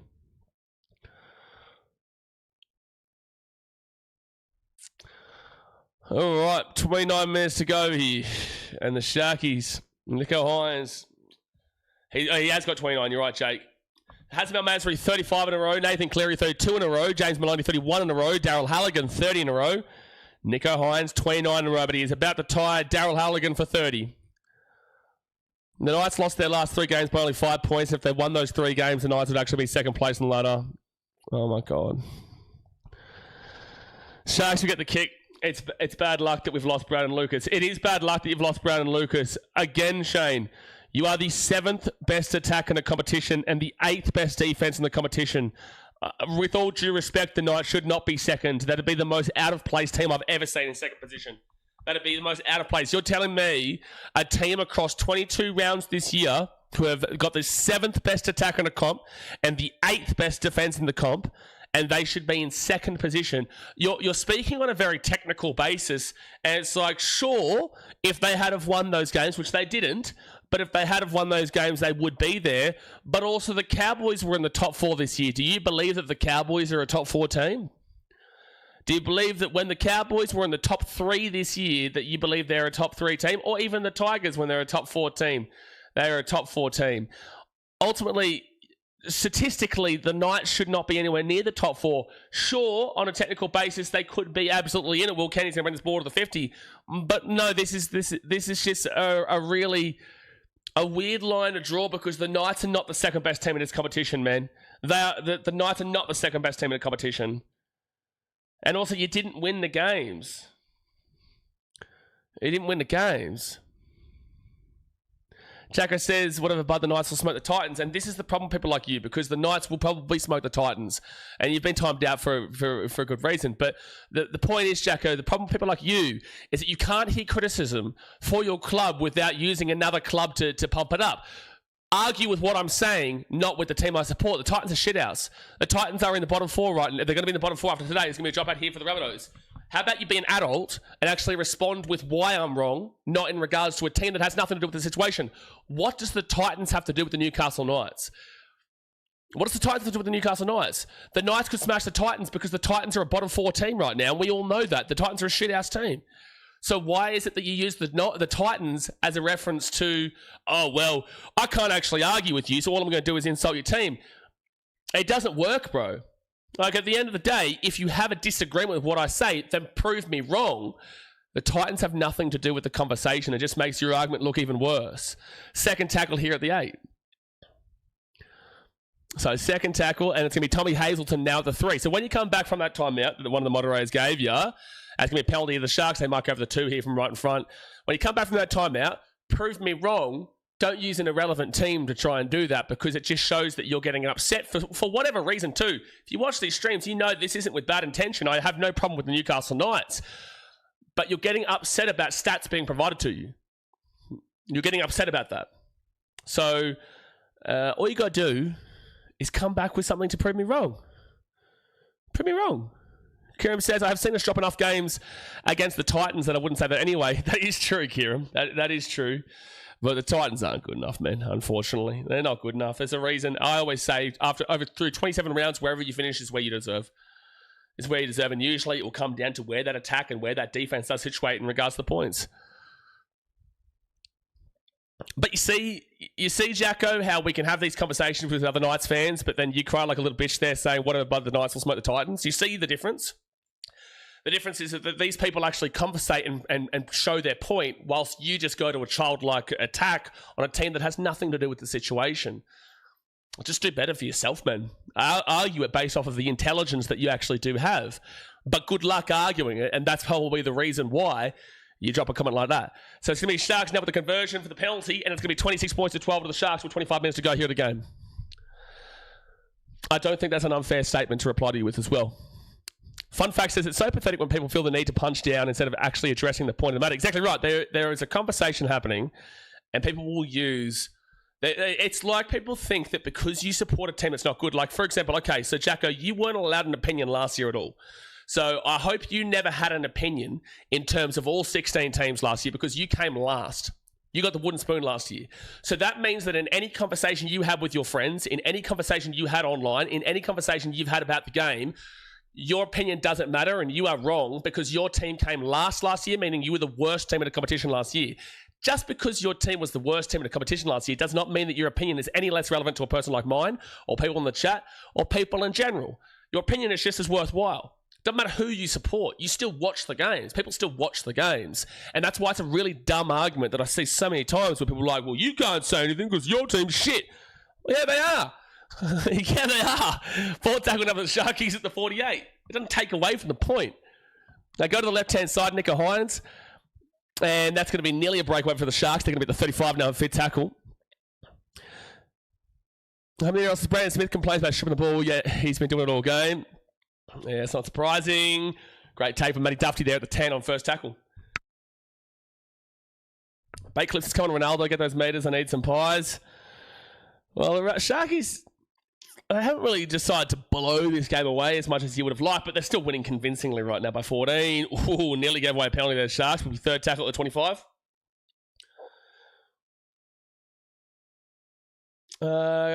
That's a good question. Do penalty goals count or is it just try conversions? Just try conversions. Just conversions. Cody Walker to Keon Koloamatangi. And Koloamatangi now is going to get this ball to the 45 on fit tackle. Oh, close to a forward pass there, but they won't call it. And now to be Sharks who will receive this ball at the 10 with Will Kennedy. And Will Kennedy will get it off here to Ronaldo Montalto, who will get this ball to the 13 on first tackle. How do you think the Knights would fare against the top 4 in the finals? Well, I think you know the answer to that. They're behind on the statistics on all 4 of those, all 5 of the teams above them. They're behind on the statistics on all 5 of the teams above them in both attack and also in defense. I do think the Knights could win a home final in the first week, but I don't think they'll be able to beat the Panthers. I don't think they'll be able to beat... Nico Hines right through the line. See you later. Nico Hines right through the line. He's got Braden Trindle chasing in behind. Nico Hines didn't get the offload away, but it was a great run from him. 4 tackle at 25. They can go quickly here. They get out to the left-hand side. Here we go. Montalto into the corner. No, kick wasn't good enough. It'll be 7 tackle 7 for the Rabbitohs. Statistically, no. Like, could they get an upset win? That could be a spicy team for sure. But again, the team that we've seen through the first 21 rounds is not the team that you're going to see for the next few rounds for the rest of the season, because you've got no Dylan Brown and you've got no Dylan Lucas there, which is two key players in regards to the back row and in regards to the halves. And Dylan Brown's signing has been so incredible this year, and I've defended him all season long, and I can't believe there's been like a hit piece done by the NRL media for Dylan Brown. It actually didn't go for a 7 tackle set. It was only out to the 10, went just short of the goal line. So it's Rabbitohs ball, first tackle at the 12. But I've defended Dylan Brown all season long. I think he's had a great year. Didn't have the same belief at the end of last year, but he proved me wrong. I love to see that. And Brenton was around when I was saying that I didn't think Dylan Brown was going to do well in the 7 last year. And obviously he proved me wrong. I'm happy to put my hand up and say that he proved me wrong. That's great to see. But without Dylan Brown now, they're in a bit of a dark spot. And just because that's going to be an obstruction here. They may score here, the Rabbitohs. They may score, but there's probably going to be an obstruction. Jai Gray into the corner. Will Candy probably would have been better to actually let that try be scored. That probably would have been better to let that try be... Oh, no way. Oh, they do get the ball here. Rabbitohs play on. They're at the 10. And they'll be taken down. Fit tackle here at the 6. Oh, that's poor. You probably would have liked that try to be scored because there was definitely an obstruction there. Brown proved me wrong, Kieran says. I think he proved everyone wrong, man. Because he wasn't great in the 7. When, 1 second. Keon Koloamatangi. Oh, floats to the Sharkies, and they'll get the ball at the first tackle at the 10. It was a good set there from the Rabbitohs, but probably should have been an obstruction the other end of the field. He proved everyone wrong, because when you look at the Parramatta Eels, Dylan Brown was never really good in the 7. He was great in the 6, but he was never great in the 7. When he plays in New Zealand, he plays in the 6 alongside Jerome Hughes in the 7. So, of course, everyone had the negative opinion that Dylan Brown wasn't going to work out, and especially on such a large contract, how's the buying going to be? But, you know, with that being said, he's obviously gone and proved everybody wrong, and you can't be... You can't... I hate when people just dig their head and their feet into the ground, right? I hate that. Like, if you get something wrong, put your hand up and say, well, shit, like, it's actually great to see because it means it's better for the game and for the Newcastle Knights. It's far better for the game. Blake Brayley will hit this ball from inside the 40. That's a 40-20 if it goes out. That's a 40-20 if it goes out. No, he doesn't have the angle on it. He'll go to the 10, though, on first tackle. 20 minutes to go here the game, guys. That thumbs up button and subscribe if you're new around here. 20 minutes to go, and we've got Tigers Eels right after this. Alex Johnson to the 20 on first tackle. I hate when people can't admit when they get things wrong. And especially if you're a fan of a team, right? So, for example, you as a Knights fan, and you say, oh, Dylan Brown's not going to be good next year. It's a really poor signing and too much money and all this type of stuff, blah, blah, blah, blah. You want to be proven wrong because if you're proven wrong, it means your team is going good. Like, I'll criticise AJ Brimson and I'll criticise players from the Titans, but I want to be proven wrong. I want them to turn into a world beater. I want them to turn into Nathan Cleary or Greg Inglis, Mal Meninga kind of deal. It's not about the ego. It's about wanting the team to be successful. The worst kind of people are people who will watch things, make calls and predictions, and then even when they're proven wrong, they will still stick by their, oh, that's a bad pass. Well, that's forward there from the Rabbitohs for sure. That's insane that hasn't been called there. But what's the point of touchies, man? What's the point of touchies? That was 3 metres forward. Rabbitohs now at the 35, and now it's going to be at the 28 for Lachlan Hubner. Hubner to Brandon Smith, Ashton Ward, short ball into the line, and Jamie Humphries at the 15 on fit tackle. Brandon Smith to the left-hand side. There's still probably points in this game. That's going to go for a 7 tackle set. No, it's actually a really good kick there. No, it's going to go 7 tackle set. Really good lead there for Sione Katoa. Vast number, exactly. I was wrong about Cobbo being picked for Origin. Yeah, they ended up losing, but he had an insane impact. Didn't have a great game 3, But game 1 and 2, Selwyn Cupboard was amazing. And I promise you that 99% of people would have been wrong about Jojo Fafita because people don't usually watch Titans games and they just look at Jojo as a Titans player and they're like, oh, why is Jojo Fafita getting selected? But he went and proved people wrong because he was great in all 3 games. Selwyn Cupboard is a prime example, as you just said. There are plenty of players like this. I enjoy being proven wrong because I'm basing it off what I'm seeing. I'm not lying for any agenda or purpose. I'm basing it off what I'm seeing, but it's great to see when players will prove that wrong and do positive regardless of what you originally thought. Left-hand side, Teague Wilton. He's going to bring this ball to the 45 on the Rabbitohs side of the field, third tackle. Jojo was a beast. Titans are lucky to have him. He's amazing. Last number. Amazing. Also a great bloke, obviously. I know him off field. He's a fantastic bloke, very funny bloke. He's a character. He's a character. Fourth tackle at 35. He's got a great family too that travel for every single game. Every single game. His mum and dad, whenever I was at games, his mum and dad were always there, no matter where it was. Braden Trindle will put that ball up, and that was for years and still to this day. Mulatalo knocks it backwards here. And, nearly knock on there for the Rabbitohs, but it'll be Rabbitohs ball at the 13 first tackle. Probably should have been a knock on there. Second tackle now for the Rabbitohs at the 15. No, they get the offload away. They'll be at the 25 to make Dufty, second tackle. Keon looks like he's been gassed the past 15 minutes. Well, he's playing back row when he's typically a front rower, a different position. And Keon Clementine gets that ball offload to Jai Gray. Jai Gray back underneath Alex Johnston to Latrell Siegwalt. They'll be at the 30 now on third tackle. Elizabeth says go the Sharks. Sharkies going well. They're going well. Rabbitohs are still threatening to maybe score another try here, but the Sharkies are going well, and you're pretty happy with it. They're probably about to go 9 from their past 10 games with a 6. Oh, that's an obstruction penalty. Sharks, that should have been called before Todd Smith, but at least he called this one. Sean James says, you learn from your mistakes. If you don't, you get left behind.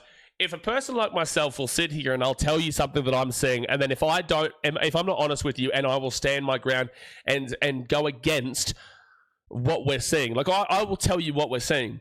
So there's no point to you guys listening to anything that I have to say if I say that Braden Trindle hasn't been good for the last couple of years or hasn't been great for the Sharks for the last couple of years, and then now that he's playing some really good football, for me to stand my ground and say, oh no, it's just Nicho Hynes or it's just the Sharkies and Braden Trindle's just a bit of a passenger, like a Blake Salongi in the Panthers kind of deal. You know, and the same thing with Blake Salongi. You know, it would be so pointless to you watching any of the content and watching anything of what I have to say if I just stand my ground and say that Braden Trindle is not playing well when he's playing fantastic footy in his last 2 to 3 months. Like, brilliant footy. And the same thing goes with Blake Salongi. If Blake Salongi turned his form around, I would love to see it. I called him as a breakout player this year. Got that completely wrong. Ended up being one of the worst players this year and got dropped this week. And Jack Cogger had a fantastic game with the Panthers yesterday against the Raiders. Third tackle at the 10. It's not about the ego. You just got to tell it how you see it. And try to remove as much bias as you possibly can away from the equation. Braden Trindle's now going to be 5 metres away from the line, 4 tackle. 100% all teams go through it. All the best to you next year. What are we talking about? Nicho Hynes, Will Kearney, Jesse Ramian deserves a try, and I think he'll be held up. He does deserve a try, Jesse Ramian, but he will be held up. Has he scored a try already? No, he hasn't. Nikora, Talakai, and Brayley. Not ones that you would normally expect. A bench back rower, 9, and a back rower. That's not usually what you expect. Fifth tackle in, Nicho Hynes, Braden Trindle, hit this ball through. Teague Wilton coming for it. Matty Dufty gets it. And he'll get taken down to the 10 on first tackle. 15 minutes to go here to game. Shane says, hi, Blaze. So, Shane, you're involved in the conversation, bro. You don't say hi, Blaze, every single time, man. Hello. I appreciate you tuning in. You don't need to say hi every single time. Just put your question there, man. Do you think the Sharks or Bunnies have a chance to make a preliminary final or beat the Panthers in the grand final? Bunnies? No chance. Sharks, yeah. But the Panthers should beat the Sharks. Panthers just have the hoodoo over Cronulla in recent years. They just do. They just have the hoodoo over the old Sharkies in recent years. Bunnies, no chance, though. No chance. Maybe next year.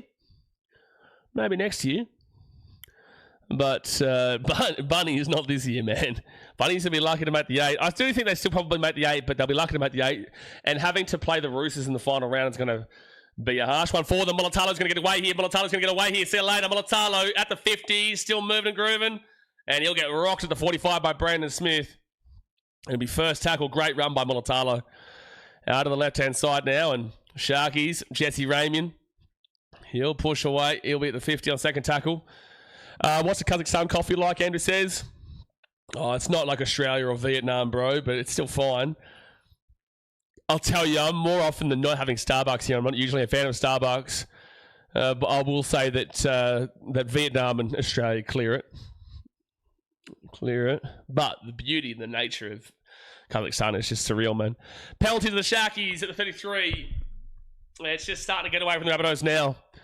But now that I'm feeling better, guys, you will be seeing the BKR Travel content. So go subscribe to BKR Travel. I couldn't start it up with how sick I've been recently, as you guys have been aware.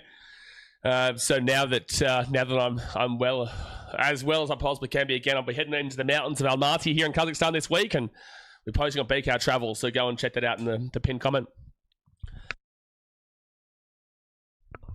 How many else is banned from doing Rabbits games? My bad. I remember a Sharks Rabbits game where Casey Badger got banned from doing video rep because of the Shockers.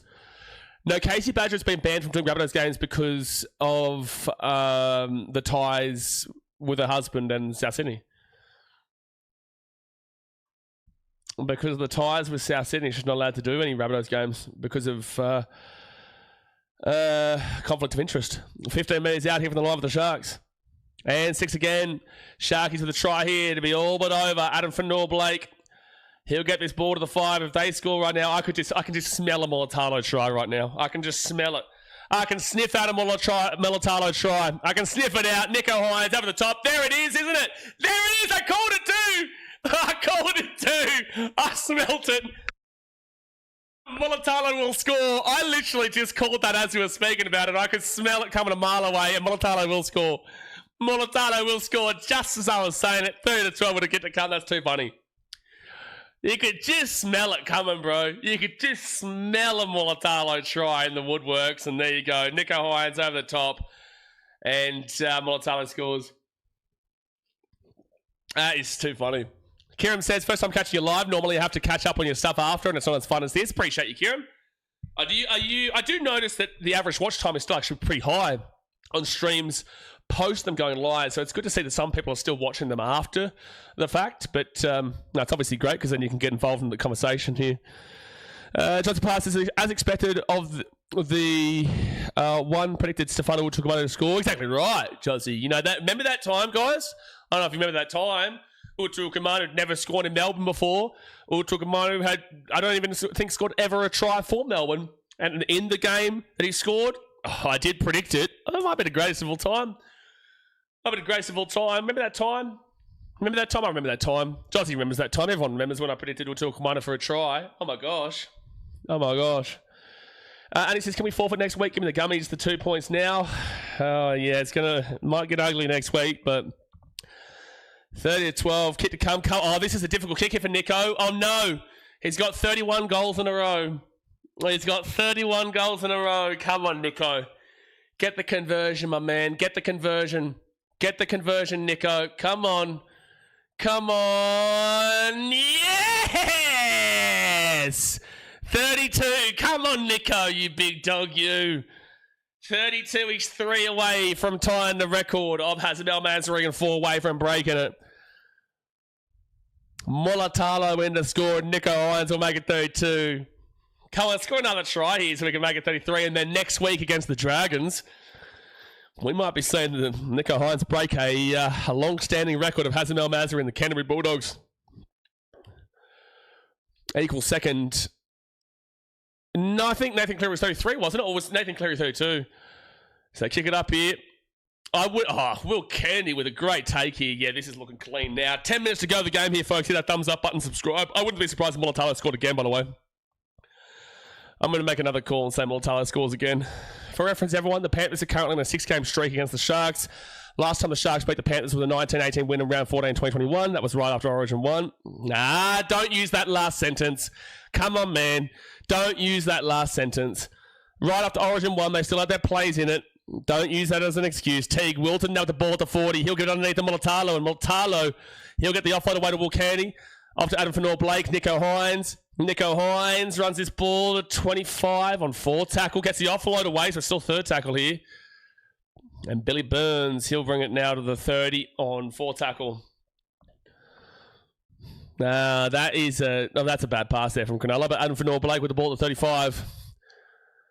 And he'll get this ball out now to the 30 on fit tackle. Like I said, 10 minutes to go. Thumbs up, subscribe. And we've got Tigers versus the Eels right after this game.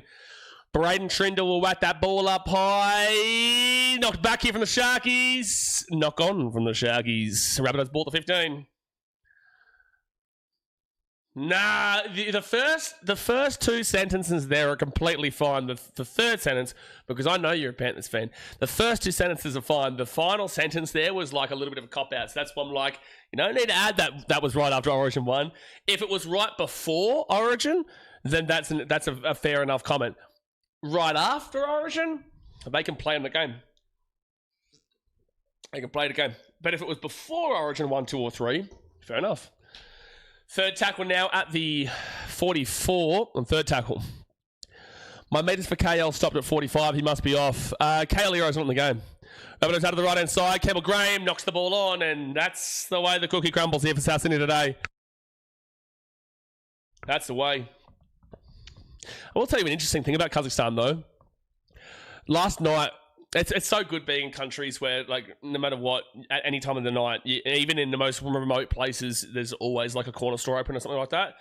Compared to Australia, where it's not really like that. But last night at, like, 11:30, I wanted to get a bottle of water and, like, a chocolate or something like that. And I went down, and the line at this corner store in a bit of a remote area on the edge of Almaty here, and the line at 11:30 at night was dead set, like, 15, 20 minutes. It was a massive line. People don't sleep here until super late. People don't wake up till late as well, to be fair. So, Sharks ball here at the 40 on second tackle. And no, we don't want to know, Jake. Don't give a shit about 2021 State of Origin. You shut your dirty mouth. I know exactly what you're trying to get at there. I see right through your bullshit there, Jake. I see right through that bullshit. Braden Trindle gets his ball to the 20 on fourth tackle. Oh, no, they're still saying play on here. He got away from the tackles. It's 15 metres out fourth tackle. Brett Nakora at the back here to Nico Hines. Nico Hines steps. Oh, and he slips over and he'll be taken down 9 metres away from the line. Fit tackle. Maybe they go out to Sione Katoa's side this time. No, they go back to Mulatalo's side. Trindle, short ball. That's going to come out the back here for the Rabbitohs, who knock it on. Rabbitohs knock it on, and Mulatalo's well into Ashton Ward there. Mulatalo forces the error. Jeez, he's in some good form, Ronaldo. He's in some great form, the old Mulatalo man. Yo, Mulitalo. Yo, Mulitalo. Sure, but the Origin players arrest. Oh, no. No, he's still going on with it. So, the 7 minutes to go here to game. 7 minutes to go here to game. And it's 32-12, but the Sharkies are going to get another attacking opportunity here. They could still hit the friggin' 40, the freaky 40. Will Candy, quick passing. Sione Katoa. He will score the try. Well, we were just talking about them going down Sione Katoa's wing, and they will score. So it is 36 points to 12 with a kick to come, and the second half of the Sharks is still just so unbelievable. And this is what I'm saying, guys. Please put some respect on the fucking Sharkies' name. Please put some respect. Oh, this is a difficult kick, Jake. You're right. Put some respect on the Cronulla Sharkies' damn well name. Because people keep talking about the Roosters because they're 82-12 win. Oh, he might have... Oh, no, he hasn't scored this. Oh no, Sione Katoa hasn't scored this. This is going to be a knock-on. The boot of the Rabbitohs player prevents him from putting the ball down over the line. This is a no try. Oh, I'm so sorry, vast number. Says bang bang, hit the three-legged. Unfortunately, this is going to be a no try. The foot of the Rabbitoh has prevented Sione Katoa from scoring this. Lucky for Nico, yeah. He doesn't even know what he's doing there, but Latrell Siegwalt will put his foot down and it'll be a knock-on from Sione Katoa. Still 6 minutes to go for you, though, vast number. Anyone card up against who's got Hines in fantasy? I only play some coach draft, and I have Cleary, so I'm okay. But how is Hines going? I'm sure he'd be going pretty well. Yeah, he's going pretty well. 119 at the moment. I captained Cleary, so I was pretty happy. I tell you what, Supercoach this week, man. There's no way you're not... Like, I don't know what the Supercoach normal scores would be, but... Surely people are going for like 1,800, 1,900, because I'm getting over 1,000 in Supercoach draft, and that's with, you can only have, like one team can only have that player, so I'm the only person who has Nathan Cleary kind of deal. So everyone in the Supercoach this week would be absolutely having a ball. Absolutely having a ball.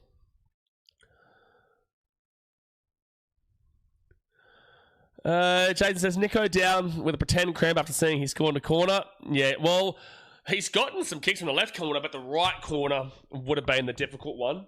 That would have been the difficult one. But to be the best, you've got to show that you are the best, and that would have been a great telling point. To break the record doing that would have been unreal. Campbell Graham here gets the offload away. At the back here for the Rabbitohs. They move it across. Fit tackle. They kick it over. Rabbitohs get it. Rabbitohs will score. Alex Johnston. Vince says Titans got smashed. Hey, mate. Yep, because the Titans aren't good. They're in the bottom four for a reason. So what's your point? Andrew says they could at least make it a bit easier for Nico when they score. Yeah, it'd be nice. It would be nice, Andrew. But 32 points to 16 with 5.5 minutes to go here of the game. But the Rabbitohs will get a try. That was probably a forward pass there from Ashton Ward to the right-hand side. But, like, whatever, man. Like, at the end of the day, the Sharkies are going to win this one confidently. That is Johnston, yes. He has broken the try-scoring record. His own try-scoring record, son. His own try-scoring record. 5 minutes to go here. And just too easy, son. Just too easy. 5 minutes to go. Don't forget Tigers Eels right after this one.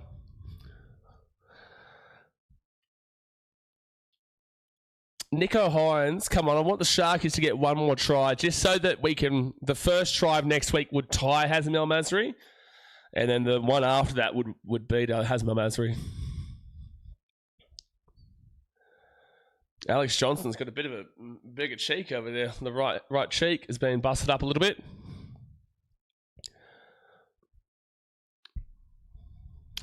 But people for the 13 plus and the 1 to 12 right now, you're glad Sharks took that too. But Charles Seawell should be getting this kick. A beautiful day in the Shire, by the way. Beautiful day in the Shire. He still needs 3 more conversions to equal the record. Oh, okay, whatever. And as I say that, Latrell Seawell will miss the kick.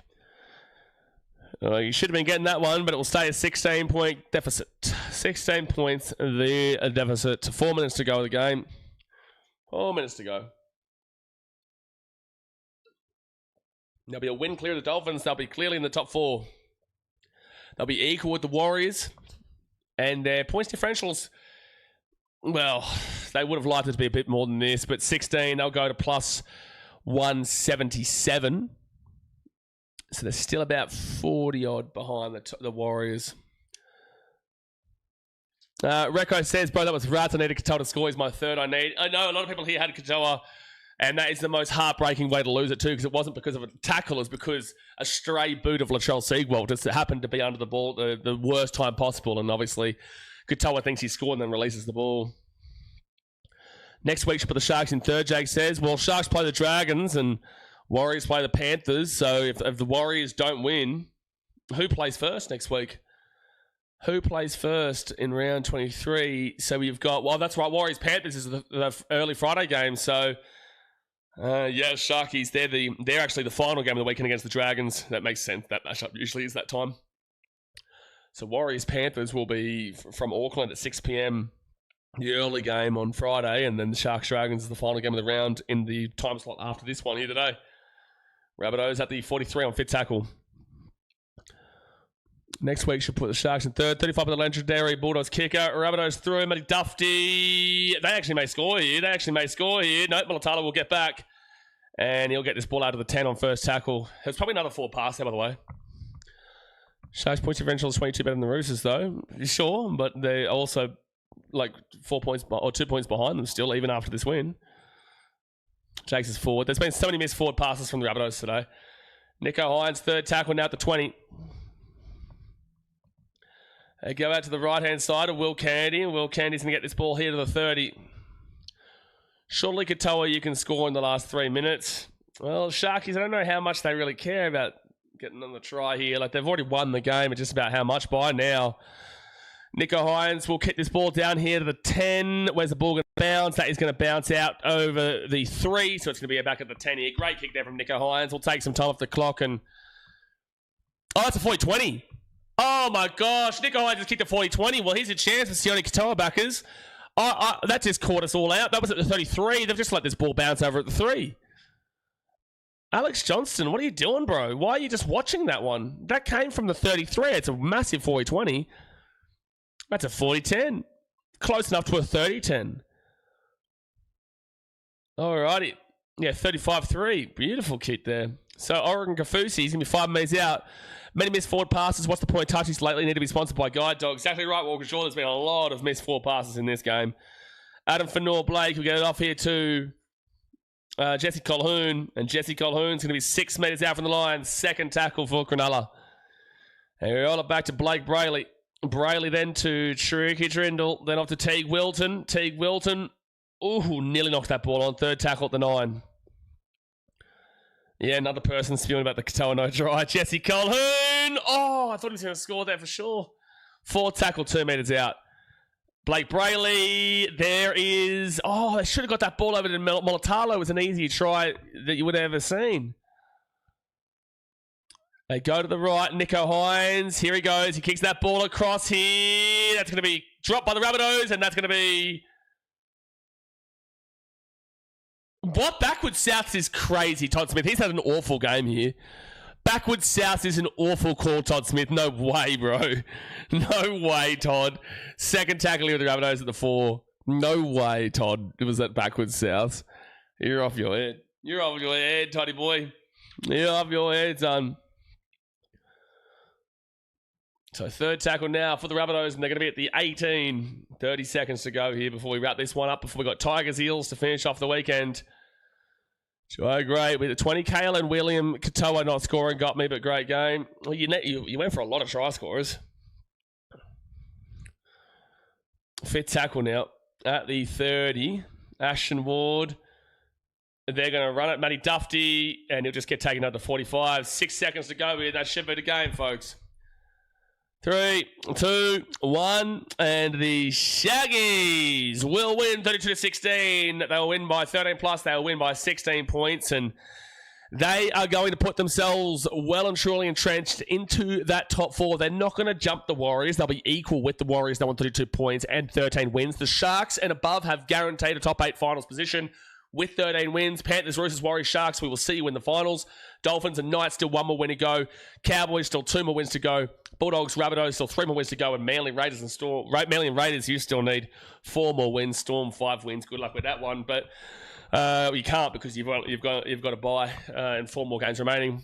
So everybody below the Storm are gone mundos. But the Sharkies, yep, they will be equal third, and they play the Dragons next week. The Warriors play the top of the table Panthers. So the Sharks are still, if the Warriors actually can beat the Panthers, the Sharks are still a chance of that minor premiership. They're also still a chance of it. But also the Roosters would be too, and the Warriors would be too. So it would make it a bit difficult there. But overall, the Sharkies continue their fantastic form. 9 out of their previous 10 games, they have won, with multiple 13 pluses there as well. People are going to start respecting the Sharks and start trusting them again. But we'll see how the season pans out. Now, guys, in 10 minutes' time, we'll be live for the final game of the weekend, which is the West Tigers taking on the Parramatta Eels to finish us all off. Obviously, do me a favour, hit that like button, subscribe if you're new around here, and I'll see you on the next stream for the final game. Thanks for watching. Catch you later. Well done, Sharkies. See ya.